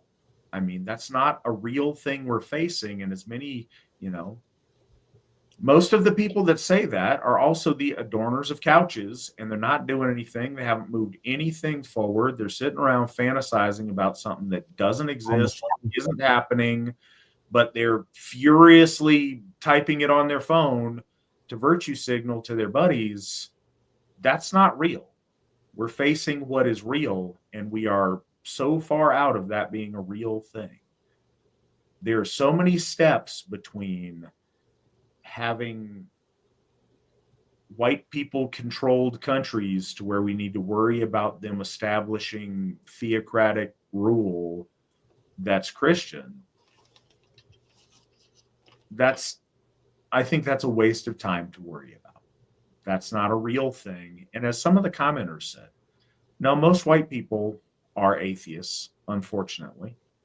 And honestly, most people that say the stuff you're talking about are atheists too. Yes, our colonial ancestors, they did not realize there was other options besides Jesus for white people. They didn't have the access to information that all of us have today to realize the complete absurdity of that statement. They didn't understand a lot of those things, certainly not in the way that we do. So I'm sure that many of them probably did conceive of Europeans as the Christian race, but they were wrong. Any understanding, I mean, it's the same people. So this was a thing in medieval people conceived of mixed-raced people as being literally like those people from the old Star Trek, that there's a line down the center of their body and half of it's black and half of it's white. It's funny because they talk about in a old edition of Parzival, at the beginning, there's a guy that, was like half Moorish and half European. And because they didn't know how to draw that, they drew him literally as split down the middle, black and white. They have no concept of the Jews being a Semitic race of people and not, that's a silly argument to all of a sudden put our blinders on and pretend we don't know things that we know to be true. No, the Christian race, if there were a Christian race, would be the race of Christ, which is Hebrew, which is Semitic, which is kind of the point. In their scriptures, they talk about that. He's of the house of David. That's what makes him legitimately the king of the Jews. I'm not saying that spicy. That's what that is, and he was very proud of that. That's Judaism is an ethnic religion of Jewish people, of Hebrew people, and that's fine. That makes sense, and that's that's great for them if that's if that's what they decide on is the ethnic race of their or the ethnic religion of their people, then cool for them. But there's no case to be made that white people have claim to Christianity. And I get that if you're like in the 1800s and you're an Indian tribe and the only people you've ever encountered that are Christian are white people from Europe, sure, that makes sense. But as some of the other commenters mentioned, the biggest surge in Christianity is not amongst whites in our lifetime. It's amongst Africans. And I think there's rivaling that. It's amongst, I believe, literally like the nation of China, of Chinese people. But it's certainly not on the rise amongst white people. The largest Christian church in the entire world is in South Korea. It has like 1 million congregants. Yeah, so that argument is silly in and of itself. And the other thing, and I want to go back to this because this point's really, really important. So another comment on the side is that a bunch of people are talking about folk first and like religion as a secondary thing. Two things. No, that's wrong. And as a priest, no, the God's first. But secondly, and more inclusively, it's a false dichotomy that's silly. That's like when people get, when people succumb to their cowardice about their faith. Like, oh, I got to look out for my family first. No, that's just something you're using to shield your cowardice. The gods, your family, and your folk should all be in unison with one another, working in harmony. That's a synergy that is natural to all people of this world. It's their gods, their family, and their folk. Those things aren't in conflict and shouldn't be. If they are, that means somebody somewhere is doing something wrong. And it also comes back to, again, what I said about the earlier question. These people don't really believe. You don't choose Christianity. Jesus is the son of the only God, or he's not. I guess you can choose to go with Jesus or choose to not go with Jesus. But your choice of religion isn't based on if you are a person of faith, your choice of religion isn't what you like or what you don't like. It's based on truths or not truths, and it's based on religious experience. I don't care what somebody says about, oh, but you have a broken lineage, so you can't possibly worship Asatru. Well, that's not what I felt when I'm worshiping my gods this Yule and they are giving me their blessings. That's not my experience when I'm in the hofs of our gods and their presence is all around us, self-evident to the folk who are there worshiping them. their opinion's silly and it doesn't matter, and it doesn't come from a place of faith and belief. Well, Christianity, that's white people stuff, so we need to do that. That's not a sincere faith in Christ. That's not a sincere devotion to Jehovah. That's putting on an aesthetic that you like. That's making a choice of something that's bells and whistles, appeal to your sense of style or your taste. That's not a statement of religious truth. The Aesir are the gods of our folk. They're the gods we ought to be worshiping. And, many of us, I would worship the Aesir if there was nobody else doing it with me, because I know that to be true. They have held up their end of the gift cycle abundantly to me and my family. They are the gods of my blood and my bone, and I will always be devoted to them.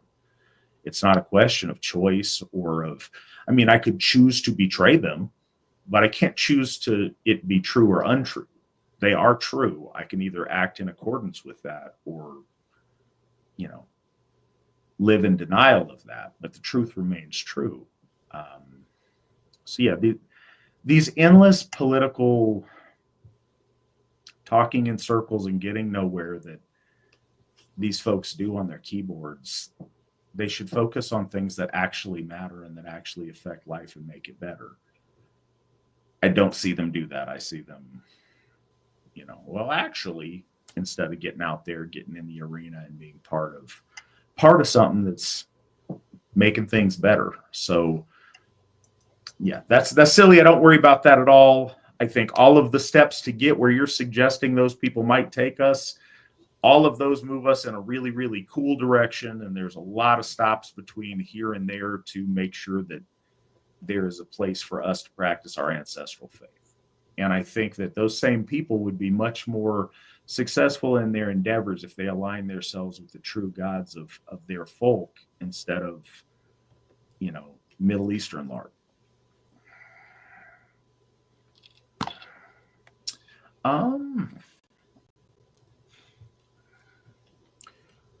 Finn Wraith says, if you're into jiu-jitsu, have you considered a sport like MMA?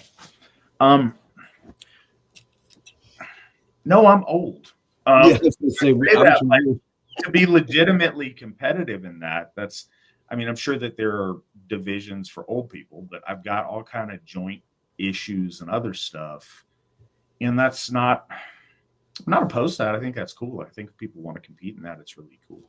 I've got a spot where got a lot of joint things going on, but I really like to train. I really like to practice. I don't think I'm at a point in my life where it makes sense to try to pursue it as a sport, but I think that's awesome. I think that's great to see our people do. And there's a lot of Asatru that are very active in MMA and that are very successful. So I think that's a really cool thing if people want to do it. Absolutely.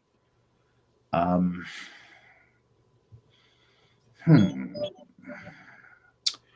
right. With it being 2025, we're almost halfway through the 20s. Has the AFA grown a lot and changed during this decade? Plus, do you think it will grow and change more by the end of this decade? And do you have any goals? We talked about goals a little bit, but Svan, has the AFA changed since 2020 or I guess since 2019? And will it change by 2030? What say you? Yes, I was lucky enough to be in the time when it really, the formulation between 2015 and 2020 was massive. But I think that the changes that have taken place, say, since 2020 to now, I think the infrastructure to project us into the future, to create substantial centers of worship for the gods, and how those structurings kind of come about is the biggest change, because I think we are coming into form with addressing the needs of the people that are at the Hoffs, near the Hoffs, and then also to folks that are looking to have centers brought near them, or, you know, like infrastructure is a ever changing but formulating and kind of constantly being worked on thing. And I think that's the biggest change. And perhaps maybe from the outside, a lot of folks might not see it, but, you know, with growth comes the need for support, and that support takes, you know, organization, or it takes considerations, or there's problems that need to be addressed, or new problems, or what have you. And I think for the most part, this is the first 5 years in which Asatru has ever had these issues and needed them addressed in a very, very, very long time, which makes that, again, even crazier. So, yeah, I think these last 5 years that have just kind of passed, or since 2020 at least, has been that testament that Asatru is, you know, legitimately here, and it is providing service. It is feeding people. It is giving place of worship to folks. There are people doing pilgrimages and you know, going from site to site and things of that nature. That I don't think that was ever really in the framework for a lot of people in Asatru before that. You know, generally it was something that never really left the backyard or perhaps the local area. And now, you know, the horizon is not just that. It's not limited to just that. It's a lot of folks are coming back. Even VNS, this whole platform itself kind of has started. It's been adapting in these last 5 years and growing, and, you know, getting more attention, pulling more people, getting the ability to spread the word that Asatru is, you know, here, has all kind of felt like it's just happened, or it feels like it's been forever, but it really hasn't. It's like, you know, like the last decade has just been on like turbo speed. So, I think a lot has happened. I think a lot of good things have happened in those considerations towards structure and towards creating network that can facilitate and grow has been the main, you know, thing that I think I've seen out of necessity too, because of growth. Yeah, certainly done a lot in the last 5 years. It's, man, I'm getting old, so 5 years goes by a lot faster than one might imagine. Victory Never Sleeps is a huge thing that's happened in the last 5 years. Also, in the last 5 years, in the 2020s, it started in 2020 with us getting both Thorshof and Baldershof that year. Last 5 years, we've gone from one Hof to having 4 Hofs, and that's huge. That is massive, and we've seen a lot of growth. We've seen a real solidifying of our leadership in a really positive direction. There's a lot more unity of purpose. There's a lot more seriousness about what we're doing. We've seen a big growth in families, and we're experiencing that, you know, last few years, the last decade as well, but of serious people that believe in our gods, and not just, because I don't think political is the right word, but not just like extremists that found a place to be extreme needlessly so. We have a lot more people that are pious, that are successful in their lives, that are, you know, healthy family people that want to be part of this. And that demographic has changed quite a bit in those 20 years in a positive direction. A ton of stuff, and a lot of the stuff you see is with our personnel and with really solidifying the best and the brightest people in a lot of our leadership spots. Of course, it's going to change in the next 5 years. And change, I don't know if it's really the right word. It's going to continue to evolve and to purify and to, embrace the inspiration of the ICEER as that's revealed to us. And it's hard to know exactly where that will take us. Certainly in the next 5 years.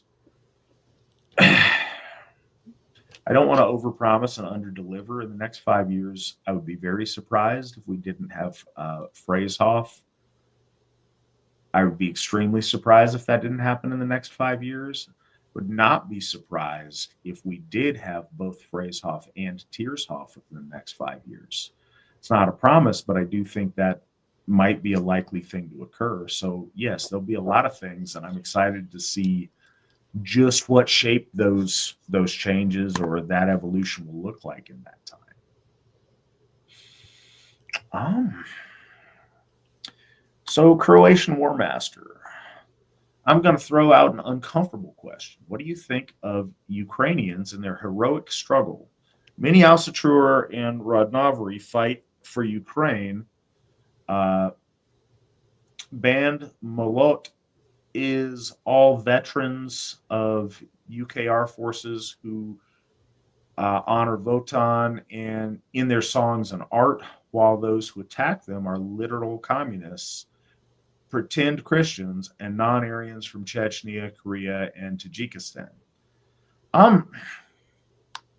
And white Russians, and ethnically white Russians. Those people exist. There is a motley crew of other things there. There are also Russians that are involved in that conflict who practice Rodnovri and who practice Asatru and who probably have a lot in common. I will say this. I am far too ignorant of the nitty-gritty details of all of that conflict to, make some grand decree for one side or another. What I will say is I am sad that lots of our folk, and as you mentioned, lots of people who practice our faith are dying in that conflict on both sides of it.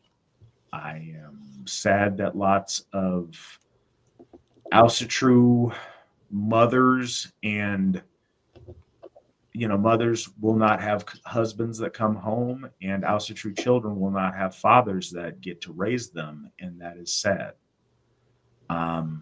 What I don't like, and I'm speaking as an American, over there it may be very, very different. Here, issues with Ukraine have been this strange political football for a long time. The Ukrainians were the bad guys, and they were a bunch of evil racists, and they were these terrible people that, the left was like, the Ukrainians are horrible people. And it was people who politically aligned with a lot of us in this conversation who were pro-Ukraine. And then something happened, and all of a sudden, nope, 100% flip. Nope, the Russians are bad guys. The Ukrainians are wonderful freedom fighters. They're all good, and now we need to support them, by the exact same lefties and cultural Marxists over here that were telling us it was the exact opposite, 10 years ago. And so I don't allow myself to be manipulated in that and to choose a side based on what either the left wing of this country that lies to us constantly and is just ridiculous in their lies. I can't trust that. And I also can't trust what the spurgs on their keyboard want to try to drag me into either. So I'm not going to denounce either side in that or take a huge stance, because quite frankly, the details really matter. and I've heard a lot of different things. I don't know what's true and what's not true, but I know what is true is there's a lot of, again, a lot of husbands not getting to come home to their families, a lot of fathers not getting to come home to raise their kids, and that makes me sad. And I wish that weren't the case. Svan, you may have a little bit more knowledge on the situation. What are your thoughts? Well, and I agree, and I'm really glad that you brought that up because we have seen such a flip. It's such a testament to how certain political groups in America can be told one thing and then within the span of a couple years get told another, and they just clap like seals. Just they're trained. I mean, I saw that with 1 minute Zelensky is, a puppet of Trump, quid pro quo, and then the next minute, oh, he's a savior and what have you. I think just by the context of the question, I am pro-Ukrainian, and I have reasons. Those reasons you stated are amongst them. Even before 2015, I knew people who were going over there and kind of getting involved in the conflict with the separatists and what have you. And, that invasion. And my wife's family is from there.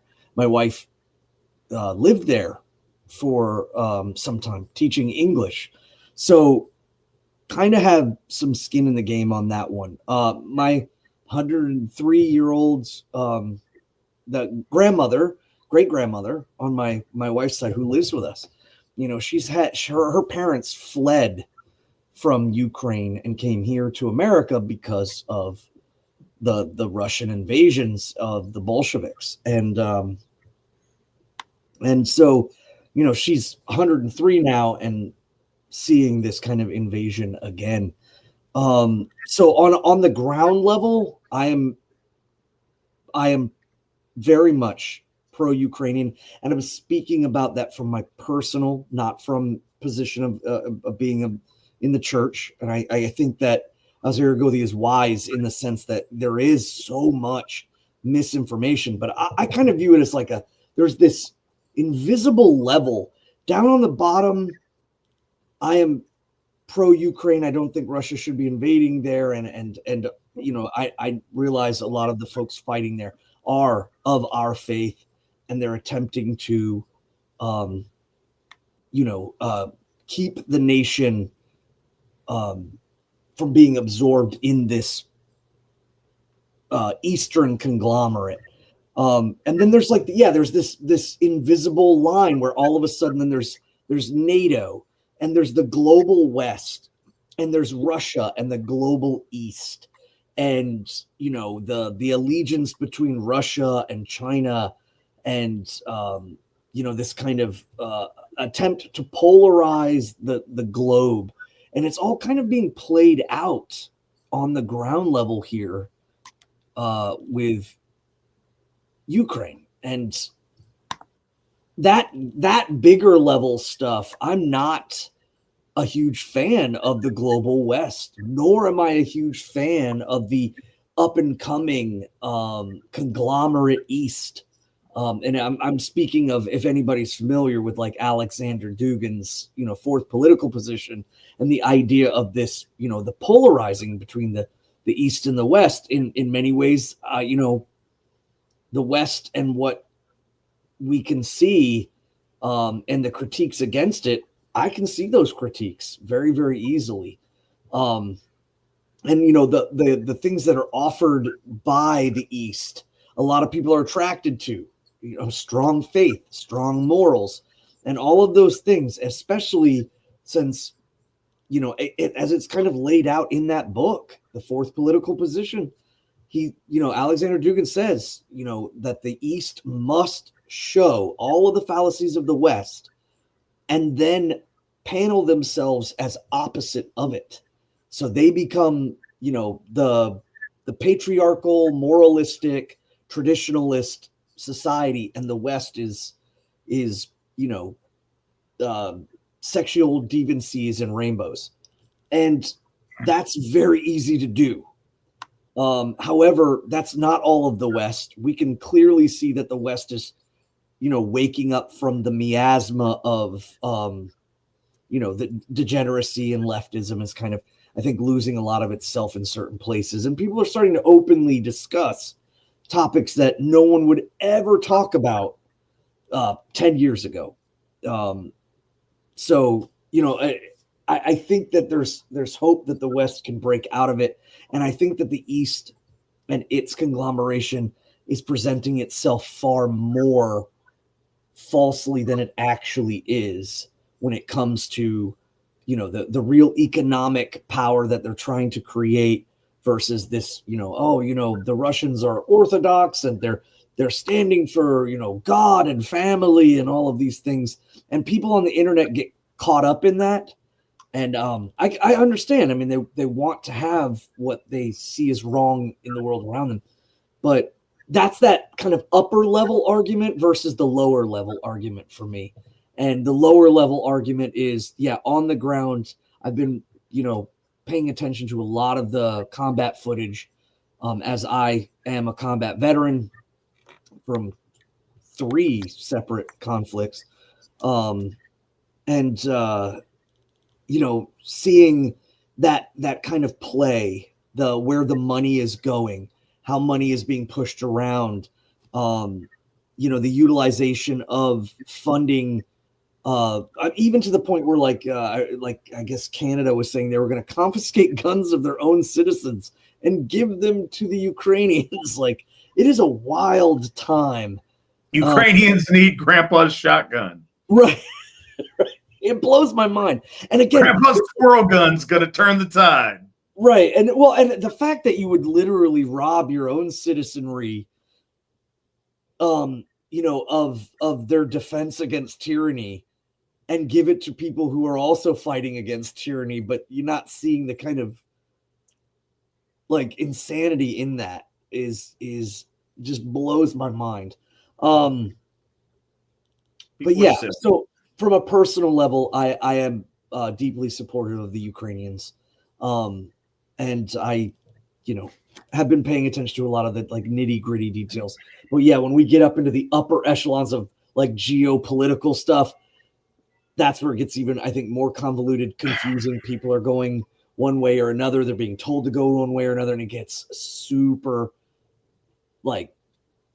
just very, very pulled and pushed in different directions. And I make a recommendation for anybody that's interested in the topic to at least, take a look at, I'm not saying buy it, but, perhaps look at the Fourth Political Position. When Alexander Dugin, his daughter was killed in a bombing in Russia, I think that was kind of a confirmation that someone out there takes this guy's views very seriously. And I think the Russian government does as well. And, some of the things that are outlined there are happening very, very scarily so. The president of Russia going to India and then to China and then back to, his capital and then invading Ukraine. I don't think that was accidental. And if anybody's familiar with that book, that significance of those two countries just kind of highlights how this that book has significance. And I think it would give people a lot of a far different and less media based, less NATO versus Warsaw Pact kind of ideas. I think there's a lot more going on in that. And I just I want them to have their independence. I just don't necessarily want them to be sucked into the global West. Yeah, I don't know if that's really independence. Is that independence? That's the hard thing. There's two suboptimal things playing tug of war with that nation of people, and all of it I find really unfortunate and honestly unnecessary. And the more Ukrainian nationalists that die, works better for the tug of war, Yeah. greater sides, and ultimately, the people of Ukraine lose these valuable and strong souls, and who stands to gain from all of them, bleeding and dying for their country. Well, and so, Croatian War Master, no, that wasn't an inappropriate question. We're not ducking any questions here. Nope. Everybody's welcome to ask anything they want. I don't think that was inappropriate at all. I wish I had better answers for you. And again, where you're at, you may have access to information that's very different than to what's presented to us here. And even the information that we have access to, it's always hard to know what of it's accurate and what of it's not, because certainly in our country, it has been made painfully clear that the sources of note as of a few, all of our lifetimes are not even trying to not be openly.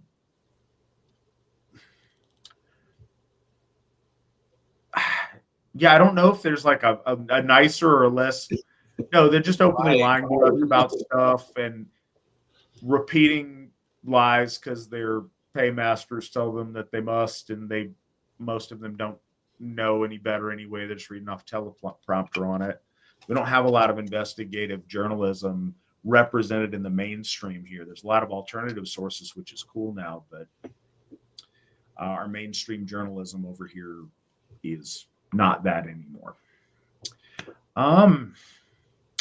So Ethan asks, and welcome back, by the way. He asks, what is the best way to teach our children about Asatru and the gods? So I think you are asking for useful tidbits, and we'll get that. But the simple answer is by example and by you yourself embodying being a good Asatruar and defining yourself by your troth to the Aesir.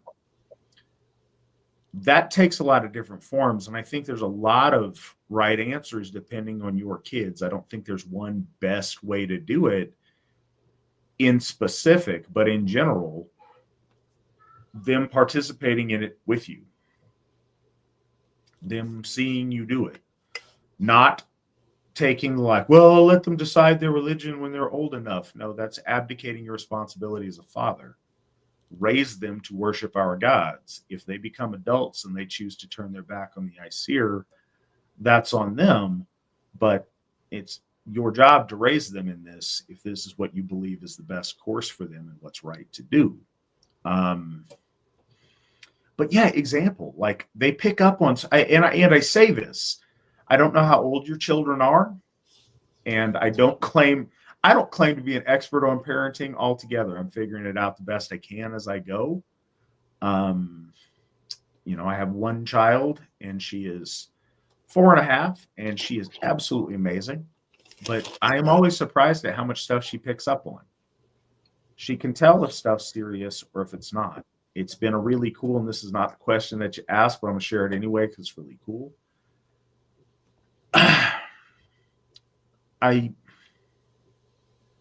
One thing, and this isn't aimed at anybody, but it's a cool benefit that I have in my family, and I think that our Gothar get to have in theirs. When your children are accustomed to you leading bloat from the time they're little, their interaction in bloat is really different than kids that's out of the norm. I get anybody who's been in one of my bloats, and it depends. There's plenty of bloats that are soft spoken and solemn and, a little bit of a different tone. A lot of my bloats get real loud, very energetic, and very furious in a ecstatic way, not in an angry way. But I get to yelling and I get really into it. There's a lot of little kids that, are concerned or not accustomed to that. It's neat that my daughter, since she's a tiny little baby, she can tell the difference. She knows that daddy's, worshiping the gods, and she has never been strange about it, no matter how like intense and, into it I get on stuff. She's always been really cool with that. A lot of people, and again, you're going to make the best choice with your kids. Some kids are squirrely. Don't bring a squirrely, savage, rabid child into the bloat circle and have them disrupt everybody else. That's not right. That's not fair. But if you're able and your kids are capable of the self-control of it, bring them into bloat. It's easy to like, no, kids, you guys go play. The adults are going to do bloat. It's a lot less hassle. But it's important for them to be part of that too, if they're able to do that in a way that's not disruptive to everybody. You've got to show them how. They've got to see what it looks like, see what it feels like. One of the things with kids, and I've not had the meaningful discourse with a small child about how they felt during bloat. But I am curious, and I think at the ages where maybe this is the most meaningful that I'm saying right now, they may not have the words to tell me. But kids pick up on stuff that adults don't. They feel energy, they see things, they perceive things really differently. Give them that opportunity to experience our troth to the gods when they still have that awareness about them, while they're still wired for that in a unique way that children have that we don't as we grow older, that we often lose as we rely more and more on speech and more on analytics. There's something special there. So yeah, include your children in ritual. Talk about the gods. Everything I said earlier about talking about the gods with randos out in the world, I mean that tenfold with your children. Mention them. Make them a part of your life. Make worshiping and honoring your ancestors part of your life and something that's normal to them. Make this what's normal to them before you send them out into the world. And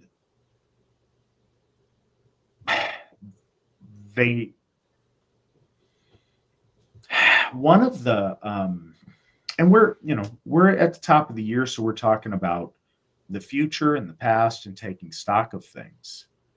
One of the things that a lot of our old timers regret is that in the initial stages of the rebirth of Asatru, they didn't include their children as much. They were just figuring things out, and it was a lot of guys, and a lot of the time their wives or the mothers of their children, whatever that current status of their relationship, weren't involved. The children weren't involved. And they were, the guys were self-conscious of what they were doing, or were still developing that sincere piety and that deep faith that a lot of the children of those who first forged, those initial forays building this, their children didn't get imbued with this in their childhood. And they didn't have this as a home base and a point of orientation as they went out into the world. And so a lot of them, most of them didn't maintain this into their future. And that's unfortunate. We're in a time now where so many of our children are actively being raised with this. I'm very excited for the future. You mentioned, stuff that I look forward to in the next 5 years of the AFA. I mean, we got kids that will be adults in 5 years. I look forward for them to be AFA members on their own as young people that embody this, and that this is part of what they do, and that this is their home base. We owe that for our children. And I'd say children raised in a religious environment have these religious touchstones for the rest of their lives that are traditional to them. Even if they go through periods where they kind of fall away or aren't as involved or focused on other things or whatever, they look back on good memories they had from Yule, or man, I remember when we were at, so and so, Uncle so and so's wedding, or I remember when, I had all these good friends that I used to go to the Hoff with, and they remember those things, and those are points of reference that they mark transitions and moments of their lives within. And that makes this something that they are more likely to raise their children in. And that's what we're working so hard to build. So that's what I've got on it. Svan, who has 2 more children than I do and children of a more advanced age than I do, he may have a lot more to offer on this. Svan, what do you got? As you were talking, I was trying to think the best way to kind of lay this out, and I 100% agree. The best thing you can do is give gift to the gods in bloat. So I would say, kind of expounding on what Alshergo was saying, go get the Trulagmal. Look at the list of our holy gods. Explain to your children why we believe in the multiplicity and not the singularity, because they might need to broach that subject. Is why do my friends only believe in one God, but we believe in many? And you can just say, look around you. Everything works in multiplicity. Nothing is in singularity. Everything kind of depends on within itself through hierarchy and interchange. So I know that's kind of, big words, but you can jump that hurdle with your kids if that ever comes up. But you get that list and you give bloat. Let's say someone is ill and we're going to pray and ask holy air to heal this person. It's not about whether or not, how many times has she been mentioned in the sagas? How many times has she been mentioned in the lore? No, the Trulagmal states it. It's all right there. That's been condensed down. Focus on doing and building relationship. And as you build relationship with the gods, your children will build that relationship with you. And it is all about that communion. It is all about that moment of gift giving into the bowl and giving over to the gods, so that you can invite them into your life. And your children will 100% join you in that. See you do it, join in with you, and then come to understand, we pray to the gods. Sometimes we pray to the gods or specific gods for specific reasons, but we gift to the gods because they are our gods. They're the gods of our people. And I think that's really all it needs to be had. But if you needed the set list, and I bring that up because I think so many people are kind of left in this maelstrom of information and they don't know where to start. And I think the best thing to do is to start where it is clearly defined and then work your way from there. The other thing I would say, and this is just it's a love of mine, is storytelling. And I think it's most important that you read the stories of the gods to your children. I think that it's important that you don't read books that are kind of reiterating the poetics or the sagas in lore form. But I have found, again, for me, one of the best. And here's the other thing. I don't always agree with the way that the storytellers have compiled some of the stories back into story form. However, it's not about that. It's about the truth of the stories, the mythos of the story that draws your children, that brings them to remembering that, the heroes are heroes and the villains are villains. And there is courage in the face of, cowardice or what have you. These things your kids will pick up on. So, I always recommend to people read the stories. My favorite, of course, is Northern Pathways by Douglas Rossman. I read those. That I think that is the best I have ever found. I've read to my children, there's The Children of Odin, I think is the name of the book. And I go through it and I'm like, oh, oh, I don't agree with that. Like, or I kind of end up kind of cringing sometimes at some of the stuff that's said in there, or the way that the gods are kind of portrayed. But Northern Pathways have always, for me, been one of the best ways I think the gods are portrayed in story form from the poems. And so reading to your children at night and giving bloat regularly, even if it's a matter of it's Monday or it's Tuesday or it's Woden's Day, Wednesday or Thor's Day or the day of the week, and we're just going to hold the bloat because that's who we're honoring because of the day of the week. That's fine too, but you got to eventually move beyond that. I see a lot of people online are like, happy Thor's Day, everybody. No, like, again, open up, give bloat to Holy Frigga and the Maidens of Fensaler. Give bloat to the tripartite of Lord Odin, Tyr, and Thor as the three. Give holy, communion to your ancestors. Show them too that, again, we're in the part of multiplicity to where not only are we deeply interconnected to the gods, but so are our ancestors. And that, in death, I think our ancestors realize this too. So, get them involved in a way is what I do, is get my ancestors involved. Perhaps in life, they didn't realize the truth about the gods and they were deceived, but that's okay. They know now and they will bless you. Trust me, because I'm of that belief. They do bless me because I involve them in something they couldn't be involved in when they were alive because they were misinformed. So that connectivity between the gods, your ancestors, yourself, your children, all of that involved. And then too, your land, the land around you. Hold bloat to the land. However you do it. And again, the bloat can be simple. Work on your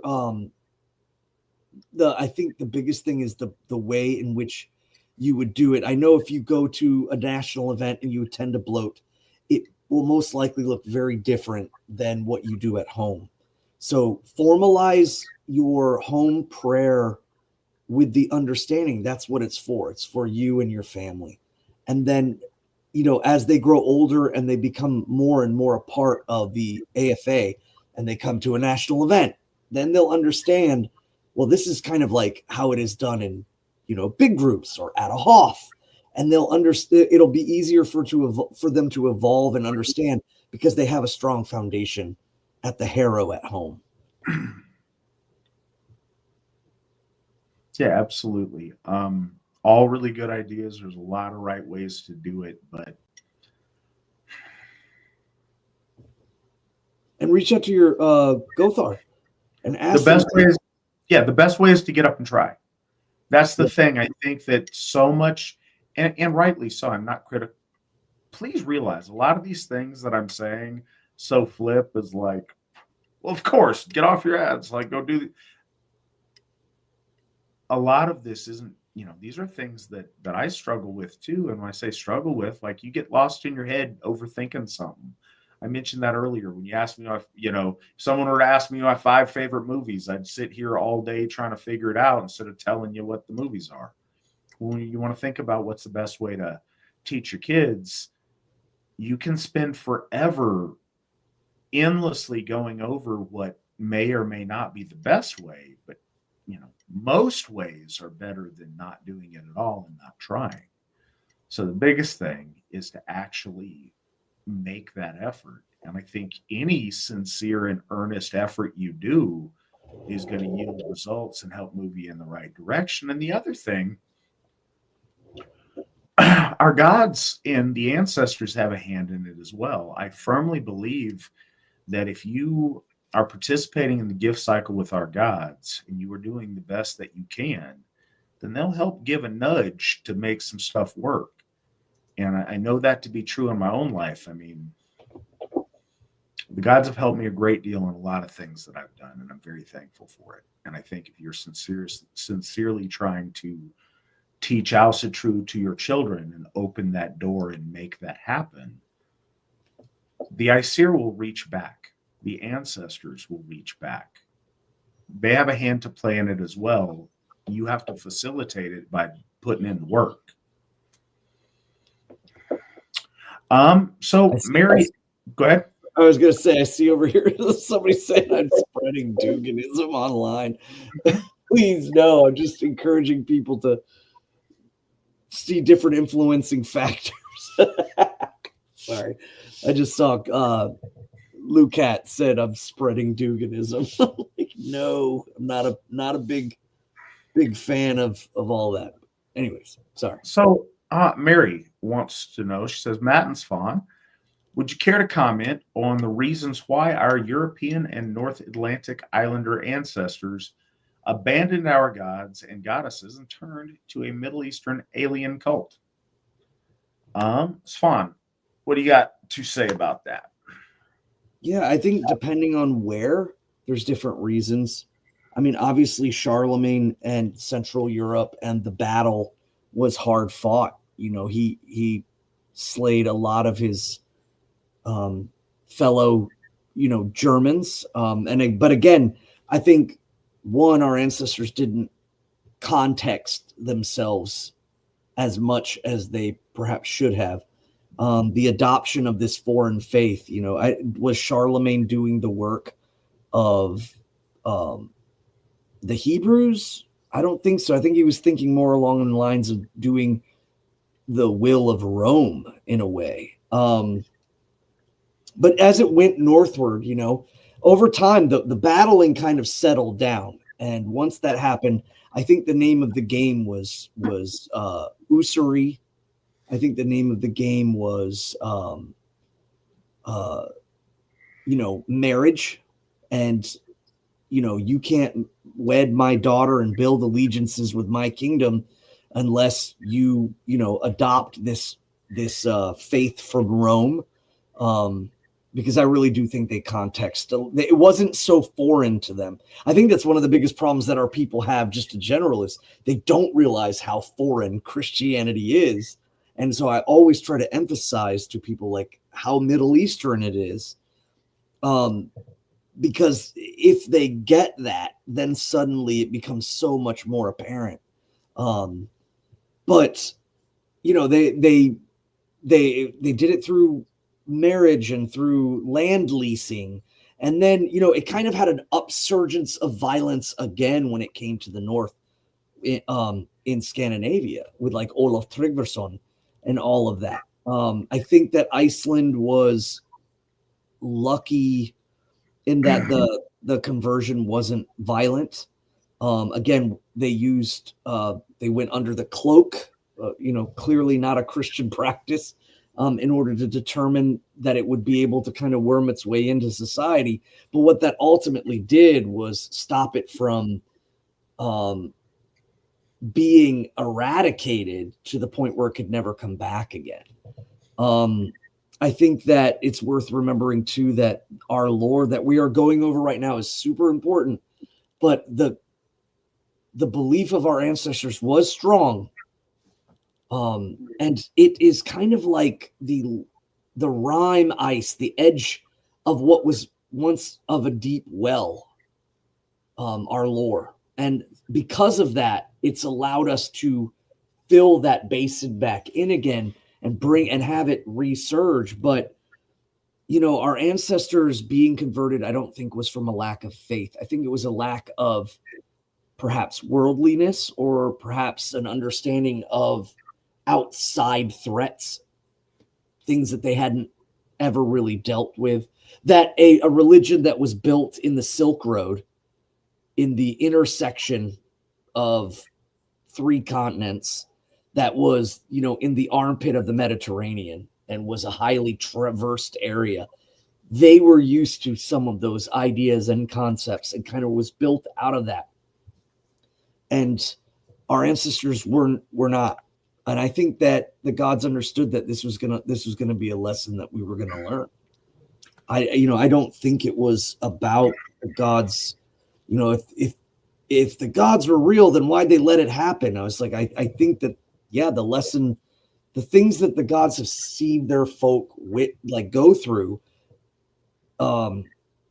has never been about like, oh, when something good happens, it's the gods. When it's bad, it's they're punishing us or they're teaching us a lesson. No, I think again, they sit back and we have to learn these lessons. And now we come back and we realize, okay, our faith is intimately connected to our people and our languages. And there are outside influences that we should say we're no longer, we're not going to just stand idly by and let this stuff kind of roll into us. That our ancestors didn't really, I think, conceptualize that a lot in their day and age. And again, money, power, politics, and the blade are all very persuasive elements to the spread of the religion of love. There are all of those things, and there's lots of different answers. There's plenty of people who converted out of a genuine religious experience or out of they wanted to embrace the teachings of Christ. Absolutely. There are lots of people that it was politically advantageous to.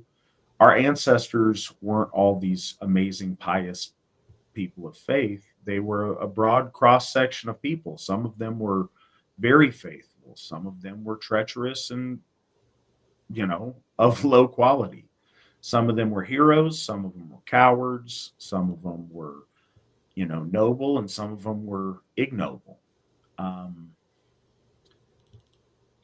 But they're all self-interested to one degree or another. We are as sentient beings. That's what we do. So there was a lot of things to entice them. Again, like Svan said, there's a lot of naivety on their part to where they aren't world-wise. They don't realize that there's other groups of people out there because they don't see them. They don't, what's presented to them is, King Christ and his warrior Thanes, and that sounds a lot cooler than, Hebrews in man dresses and sandals talking about blessed are the meek. That's not how it was presented. There's all the trade, political, marriage pressures, economic pressures, and we will kill you if you don't convert to Christianity pressures. But there's other stuff too, and this is, we do wrong if we don't learn the lessons of the past. One of the things that made a huge difference is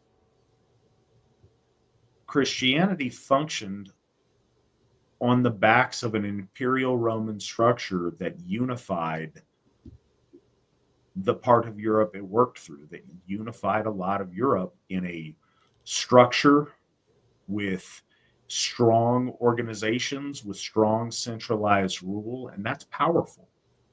That also came from our folk. As much as we want to think it's something foreign, no, these are Aryan people. These are our distant cousins that built the amazing structure that Rome was. And that's what allowed a unified force of Christianity to prey upon the small-minded, petty clannishness of Northern and Western Europe. Our people couldn't stand against it because all of the nations of Europe unified under Christendom would stand against them economically, politically, and militarily. So you find one, small Anglo-Saxon kingdom of, thousands, and they're warring against the one next to them of, thousands, and your hundreds of thousands of people behind you and your nation can put your support behind the guy that, converts the way you want him to. Wow, I have the strength of the Holy Roman Empire behind me if I want to oppose my political foes. That sounds awesome, because I'm not worried about the distant future. I'm not worried about my troth to the gods. I'm worried about this dude, I'm worried about my cousin who I think's going to get a throne that I think I'm supposed to have, and that's what I'm worried about by whatever cost. And that's a decision made time and time again. You see that, every time there's a group of our people that are heavily unified into a strong force, and then they're opposing other, people just looking out for their kindred, just looking out for their clan, just looking out for their little valley or whatever they're doing, that small-mindedness, they're very easy to pick off one by one. The truth of our history is that we are much, much stronger when we stand together, unified in purpose and unified in organization. Asatru at the time, we get criticized today. No, Asatru never had a central church, and it was always, just individual families doing it the way they wanted to. That's why it all came crumbling down too. And it's really unfortunate. I absolutely believe that in an earlier time in our antiquity, it was much more unified. But in the very, in the dying days of our faith in Europe, that wasn't the case. And we were much weaker because of it. And we've suffered greatly because of it. We have to learn those lessons that unfortunately, brought the faith of our ancestors to ruin. We have to learn those lessons. But I think that's the thing. Any thoughts on Platonism and Asatru? I've recently felt the call of the gods, but I have a long history of appreciating Platonic philosophy. Could they be compatible on a personal level? So I want to say something on this, and I think that Svan is going to respond to this in a deeper way than perhaps I can. I am not in any way an expert on Platonism. I know of it peripherally. I know of Plato in the abstract. I know little things here and there, and I don't claim to be an expert. But what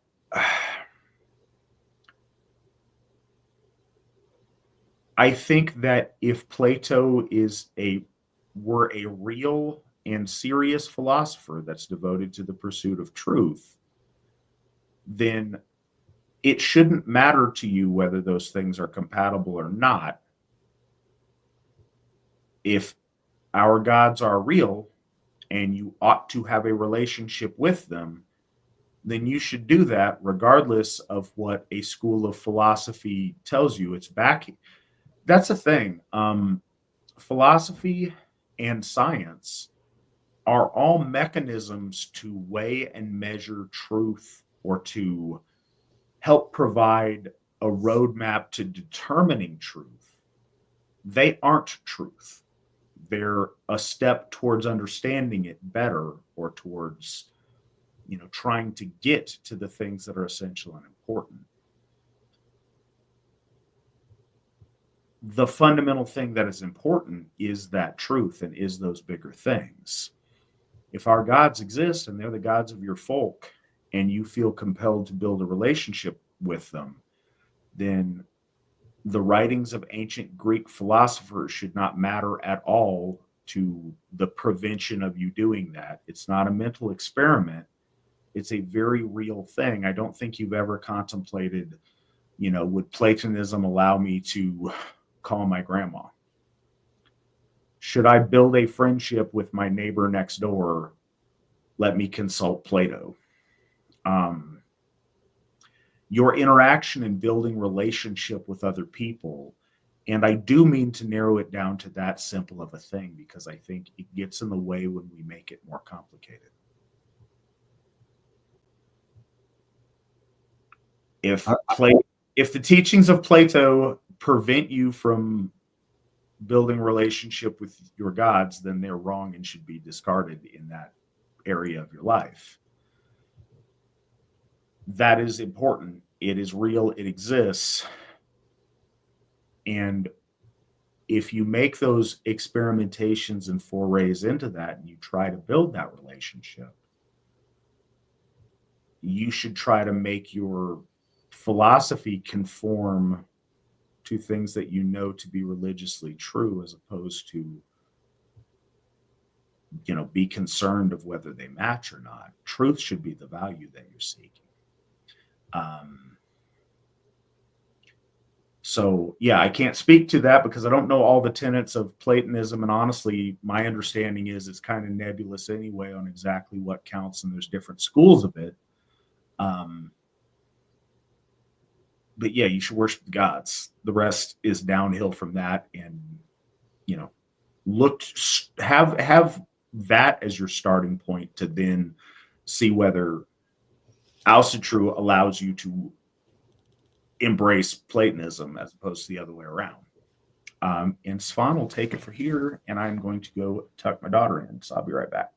Yeah, I was going to say kind of in the inverse sense of like the mirror imaging sense of that. One, to ask a priest of the Aesir, I think the answer should be expected that you're going to hear, no, honor the gods, everything goes downhill from there.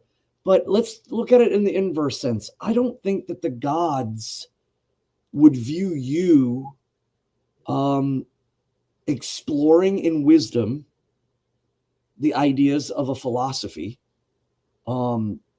which and again, I'm not a Platonist in the sense that I could never claim myself to be one, because I just don't have that much of a tangible connection in it. But let's just say the gods, I don't think, would say that by you exploring the understanding of them as the truth, as a truth, that they would say you can't do this, you shouldn't do this. So like the reverse between the two.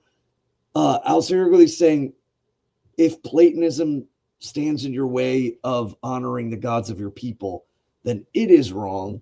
And I am also kind of inversely saying, I don't think that the gods would stop you from participating or practicing or inquiring in those philosophies, and standing like in obstruction to that, unless, of course, it was completely antithetical to the gods, or again, like another entire religion, especially a religion that says you can't honor the gods of your people.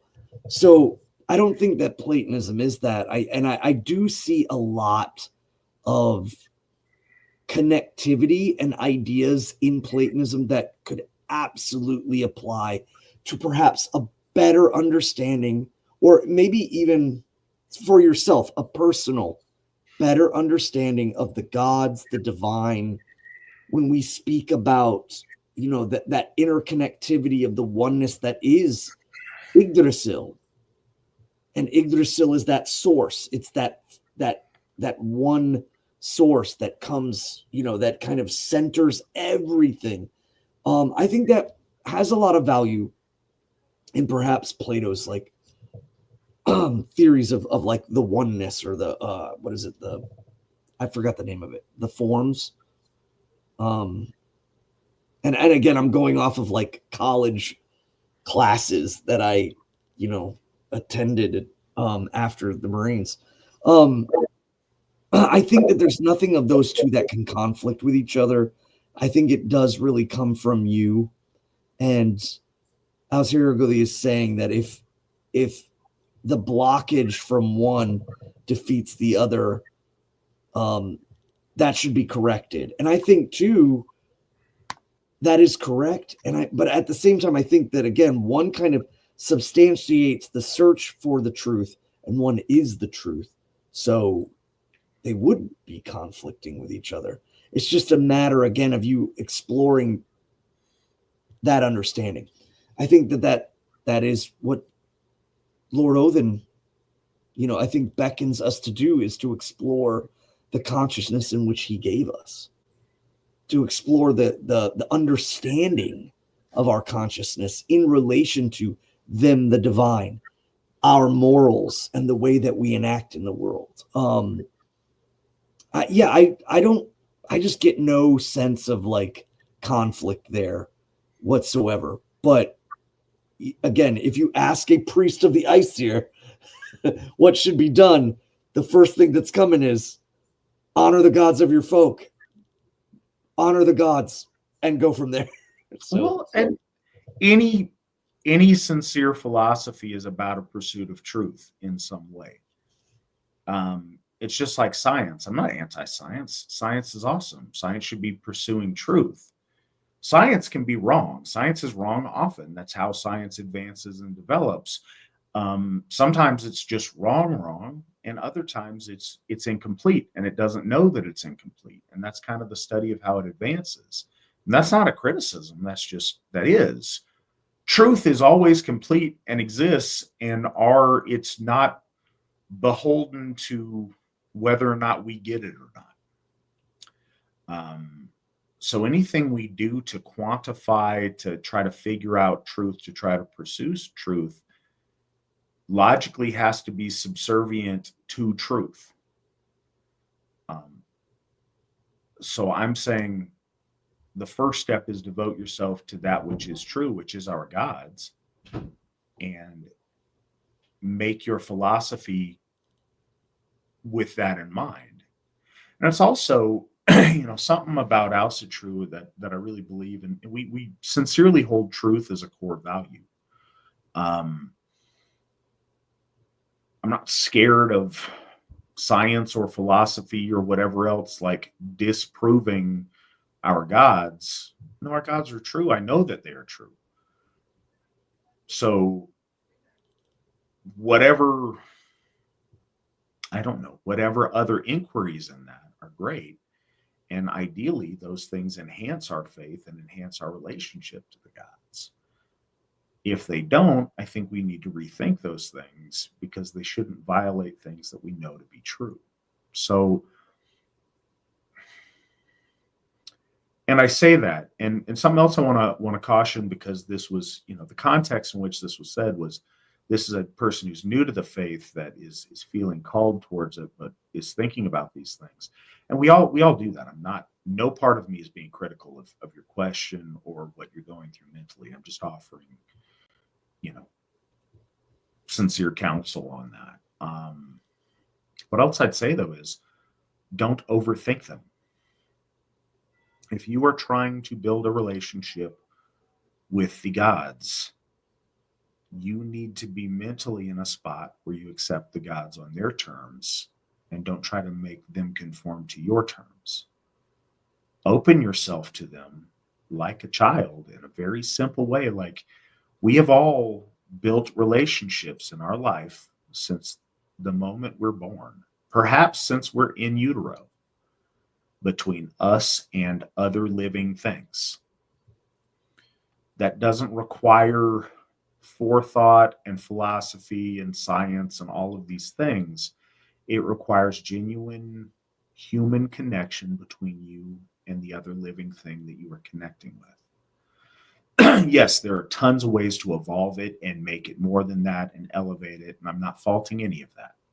But the basic thing is genuinely opening your heart, giving of yourself, and being ready and attentive to receive when our gods reach back, and build from there.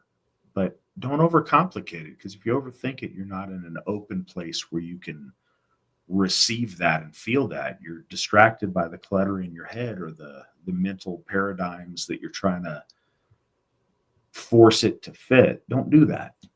Open yourself up, be open, and allow the gods to work within your life and within your family and within the world around you. See if that rings true to you. And if you're doing it right, I believe that it will. And when I say if you're doing it right, if you're doing it rightly intentioned and with a genuineness and an openness of heart, then yeah, those things absolutely will affect you and will bring you closer to the gods and to our faith. Next up, how big do you think the AFA will be at the end of the century?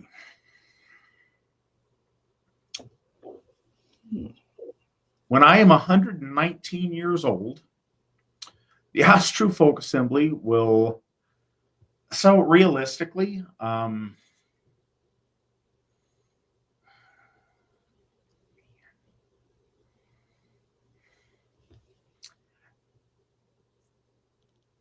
again, truth is one of our virtues. So I think it is very tempting for me to just shoot for the moon, because I think you want to shoot for the stars on it. And then if you don't quite make it there, you make it a whole lot closer than if you don't. So this is not our target. This is my realistic bet on where I think that we will be by the close of this century. I want to say 25,000. That is my guess. I hope that I have way undershot the mark, but that is my guess. Svan, what say you? I would want to say too that we have 14 Hoffs. Absolutely. In dedication to the Holy Ice here, the 12 Aus, and at least the 2 major Aussenior.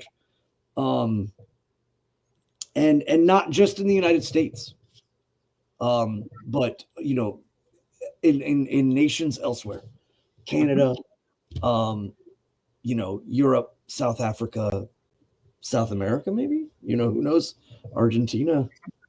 No, I mean, just, a recalling of our folk back to the gods beyond simply, just North America, the United States. I think that by the end of the century, I think is something that. He asked how big, so give me a member number, Svan. Oh, a member number. See, I'm terrible at numbers. I am too. No, you're great at numbers. You say so. I have seen you crunch and put things and stretch numbers to get the maximum effect out of them. Where we can just, like, with money, like, we, doing so much with so few or whatever. It's blown my mind in the last 8 years. No, I think I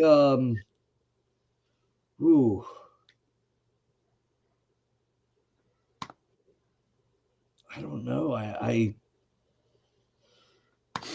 it's like what I hope to see. Exactly. What I would hope to see is at least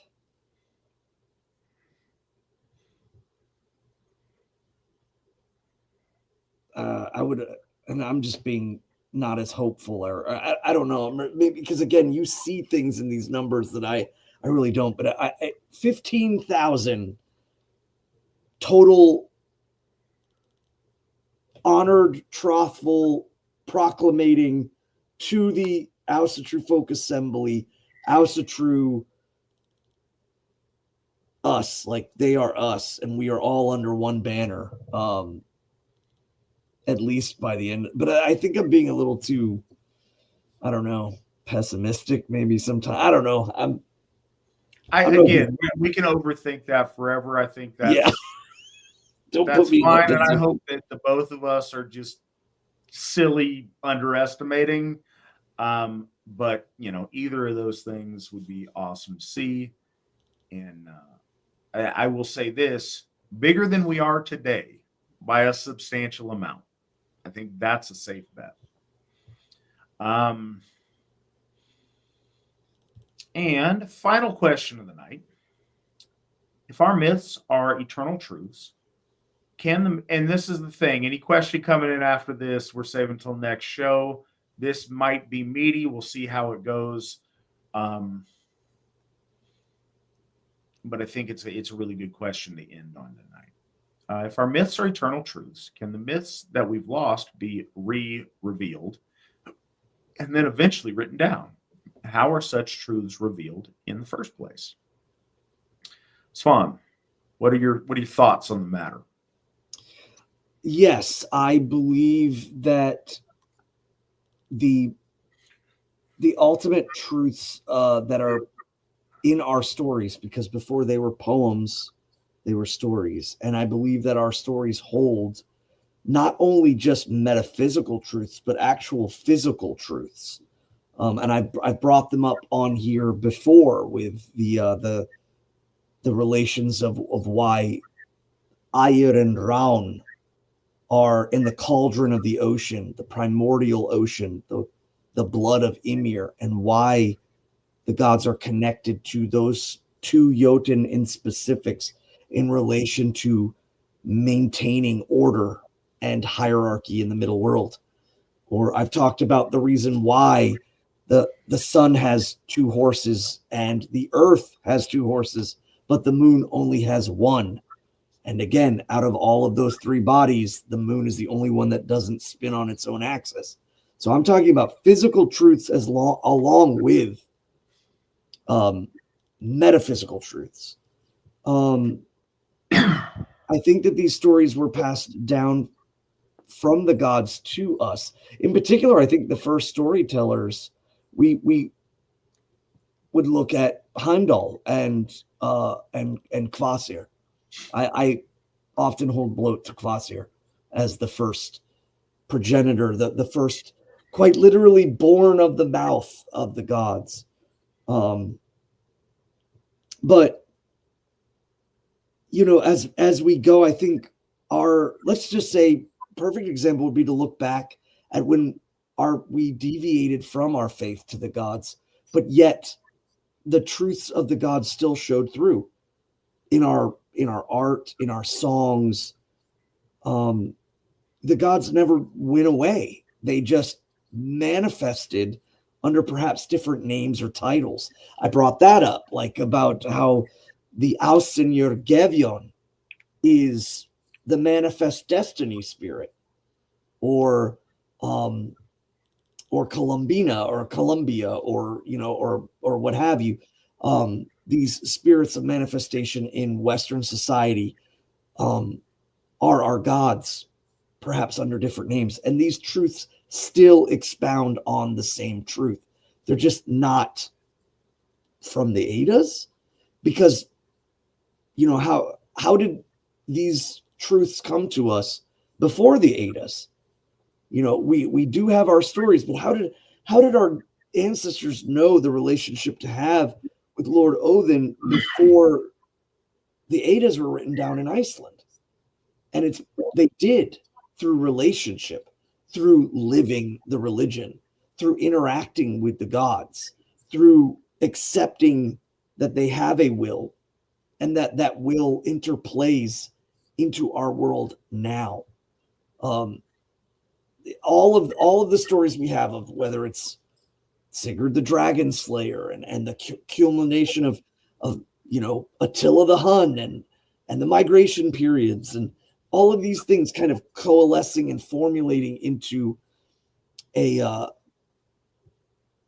perennial truth by losing a lot of its distinct points and edges and becoming a perennial truth. That's how I think our mythos grows, is that through organic interrelationship with the willfulness of the gods as they mete out the judgment and doom in Erdswell, in heaven, very important, in heaven at Erdswell, that their interaction, their willful inclination into our fate and the way that we do things, as this culminates and as we go, these stories will be told. They will be retold, and they will be told to our descendants. And that's how they get built. That's how they're understood. So, you know, I don't think it's a matter of like someone sitting down and remaking a story or making up a story. No, these come from our interactions with the gods. And over time, those details fall away to the perennial truth. And those are the stories that are told to our descendants. So who knows what could be in a century from now, or, you know, 500 years from now. Our religion will surely evolve, and the things we're doing now will have effect on them. And, of what level will that be history, and what level of that will be perennial mythos, perennial truth coming through, where the gods and our deeds are kind of aligned into one thing that is spoken about with reverence and with an understanding about those connections being made. The return, if you will. I don't know. I think that I kind of get all flustered and lost in the concept of it, but the gods and the stories that we have of the gods are, in essence, two separate things. The gods are the gods, and they enact in our world through the well and into our fates and the way we do things, and the way we experience things, and the way we interact with them, and the way they bless us. And then the stories we have of the gods are, again, culminative actions from the past mixed with the will of the gods, combined with a lot of the details kind of rounded out so that the perennial truths show through. That's why you have like Atli, in the story of Sigurd the Dragon Slayer is most likely Attila the Hun. But Atli's position in that story is different than the actual person, because the truth, the perennial truth of that story needs to be played out, needs to be understood by our descendancy. And it goes, on and on to that. Like, the first person that ever introduced me to the idea of those possibilities is Matt. Alcerigo said, like, what if there was a point in which our descendants can look back and say, oh, during the reemergence, when the church was being formed and going into, its stages, we look at one slice of it, and our ancestors will be looking at the literary works or the artwork or the physical attainment of Hoffs and such. Those things can then turn into the willful workings of the gods within the world and be spoken of about very differently than how we perceive them today.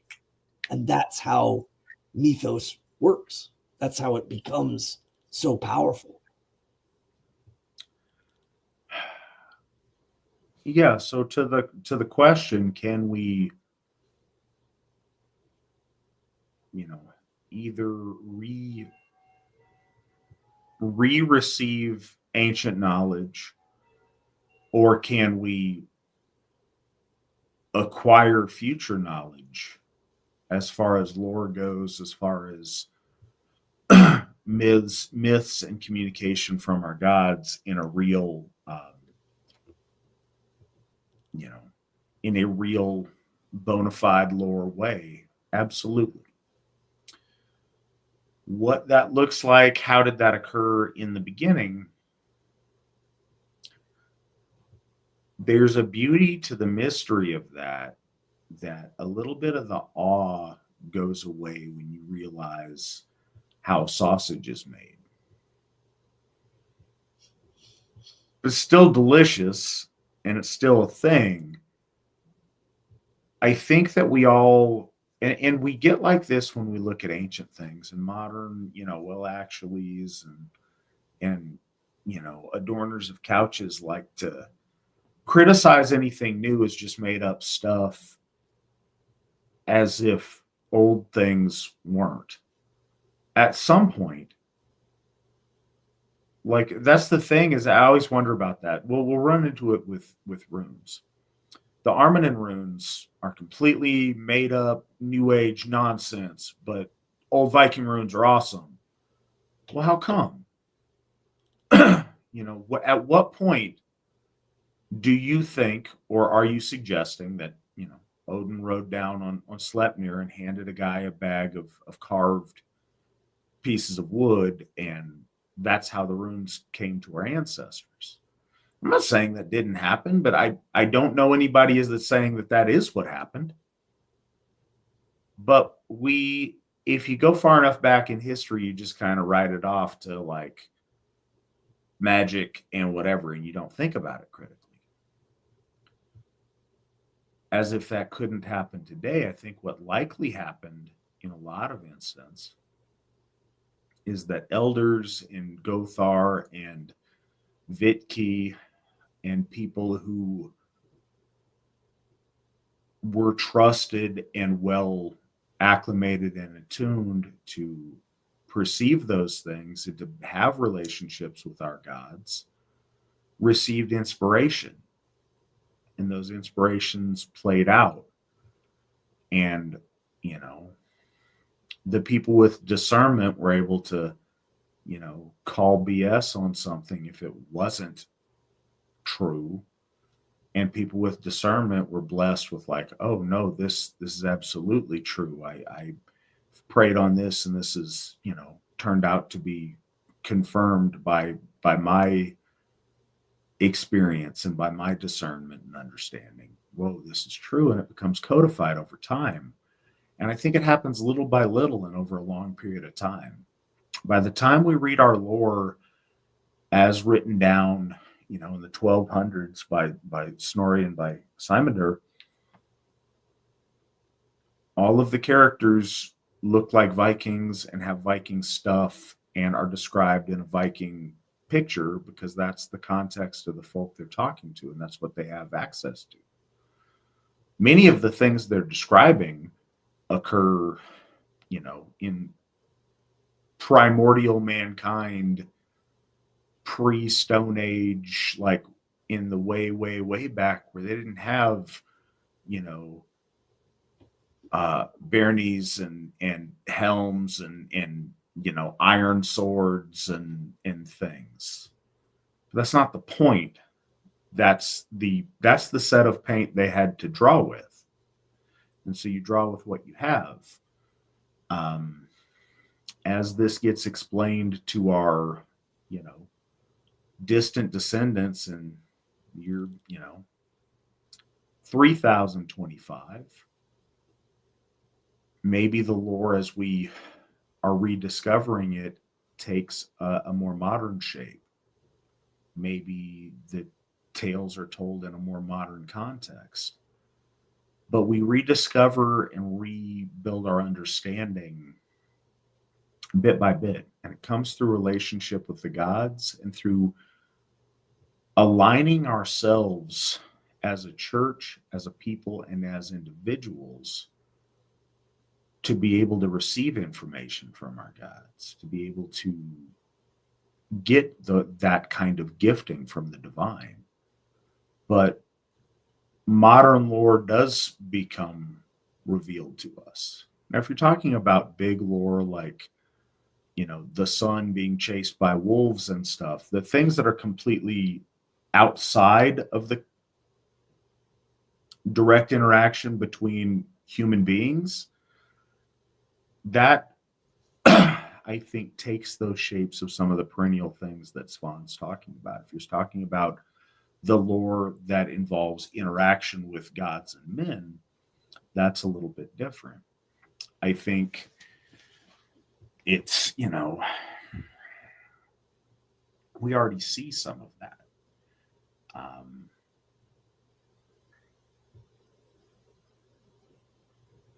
Odin spoke to Stephen McNallen in 1968.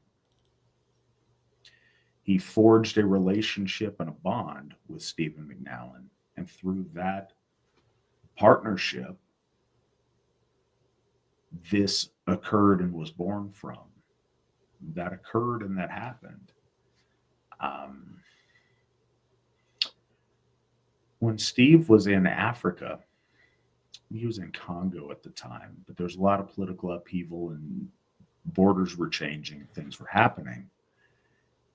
He found himself with the wrong papers being examined by angry African guards with AK-47s, examining who these foreigners were and where their documents were, and taking people off and blasting them if they didn't have the right stuff. And Westerners were being killed regularly at the time. Yet Odin turned him invisible to those men. Just passed right by, went to the guy in front of him, papers, looked at his papers. Okay. Looked right through Steve, went to the guy behind him and asked that guy for papers. And by that happening, we have the Asatru Folk Assembly. That was between the shutdown of the Free Assembly and kind of Steve's long walk in the world before returning, re-galvanizing his thoughts and his methods and how to do this, and founding our Asatru Folk Assembly.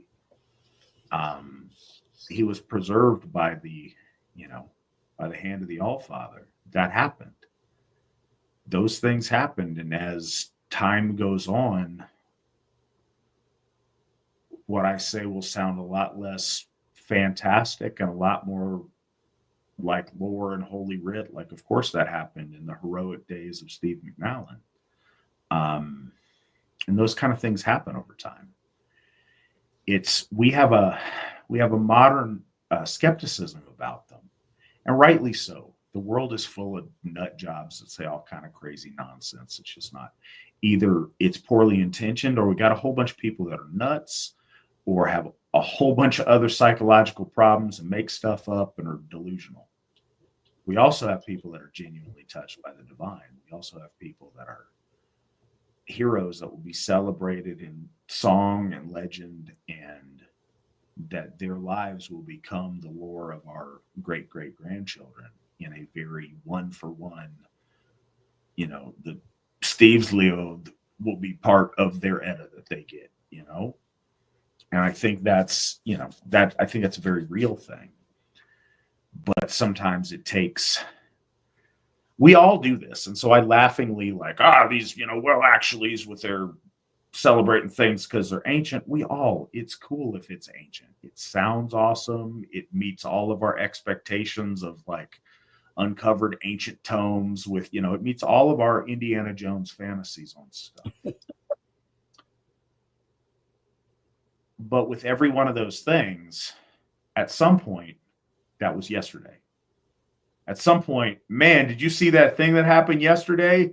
We need to write that down. We need to tell folks around the campfire next time about that crazy thing that we saw that happened. And they're skeptical and it sounds whatever. A century later, no, that's truth that has proven to be true over the time, that has stood the test of time, and that has brought with it the benefits of truth to the folk that continue to celebrate it and to enshrine it in the lore. That's a really long and complex. I knew that one was probably going to be something that took a while to answer, but it's a really important one, and I think it is a good one for us to end the evening on.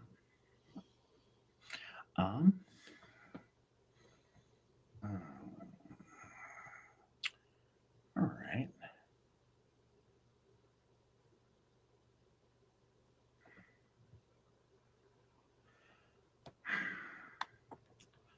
So I want to leave with that. There's a couple of things, a couple of cleanup things. First, Unsane Asatru. I just saw your post in there. I have no idea who you are or your story or what you are going through. If you would like, please email me at Matt Flavel, MattFlavel @runestone.org. And I would be really happy to talk to you if you want to talk about whatever's going on. And also, Wolf Throne talked about, what did he say up here?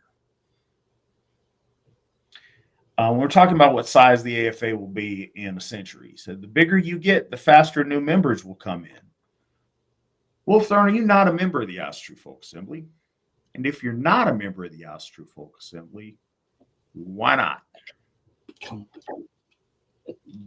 We should figure out what that why is, and we should get you on the team. Get under the banner. Unsane Asatru says that he texted me years ago and that I never texted him back. without knowing the specifics, I don't know what to say to that. If you did, and that's how it happened, if I got your text, I can't imagine intentionally not texting you back. Either way, I'm really sorry that was your experience. And give me another try on it, please. But yeah, I hope you guys all have a good night. I hope you guys have an amazing start to 2025. A lot of stuff I'm looking forward to reading with y'all, sharing with you guys, talking to you guys, and interacting with you, and hopefully seeing you guys at events this next, this current year that we're in. And if anybody's listening to this and you've thought about joining the AFA, now's the time. Start 2025 off right. Get on the team. We got a lot of cool stuff to do together. I'm excited to talk to you guys next week on the next episode of Victory Never Sleeps. Until then, hail the Iseer, hail the Folk, hail the AFA, and remember, victory never sleeps. Good night, everyone.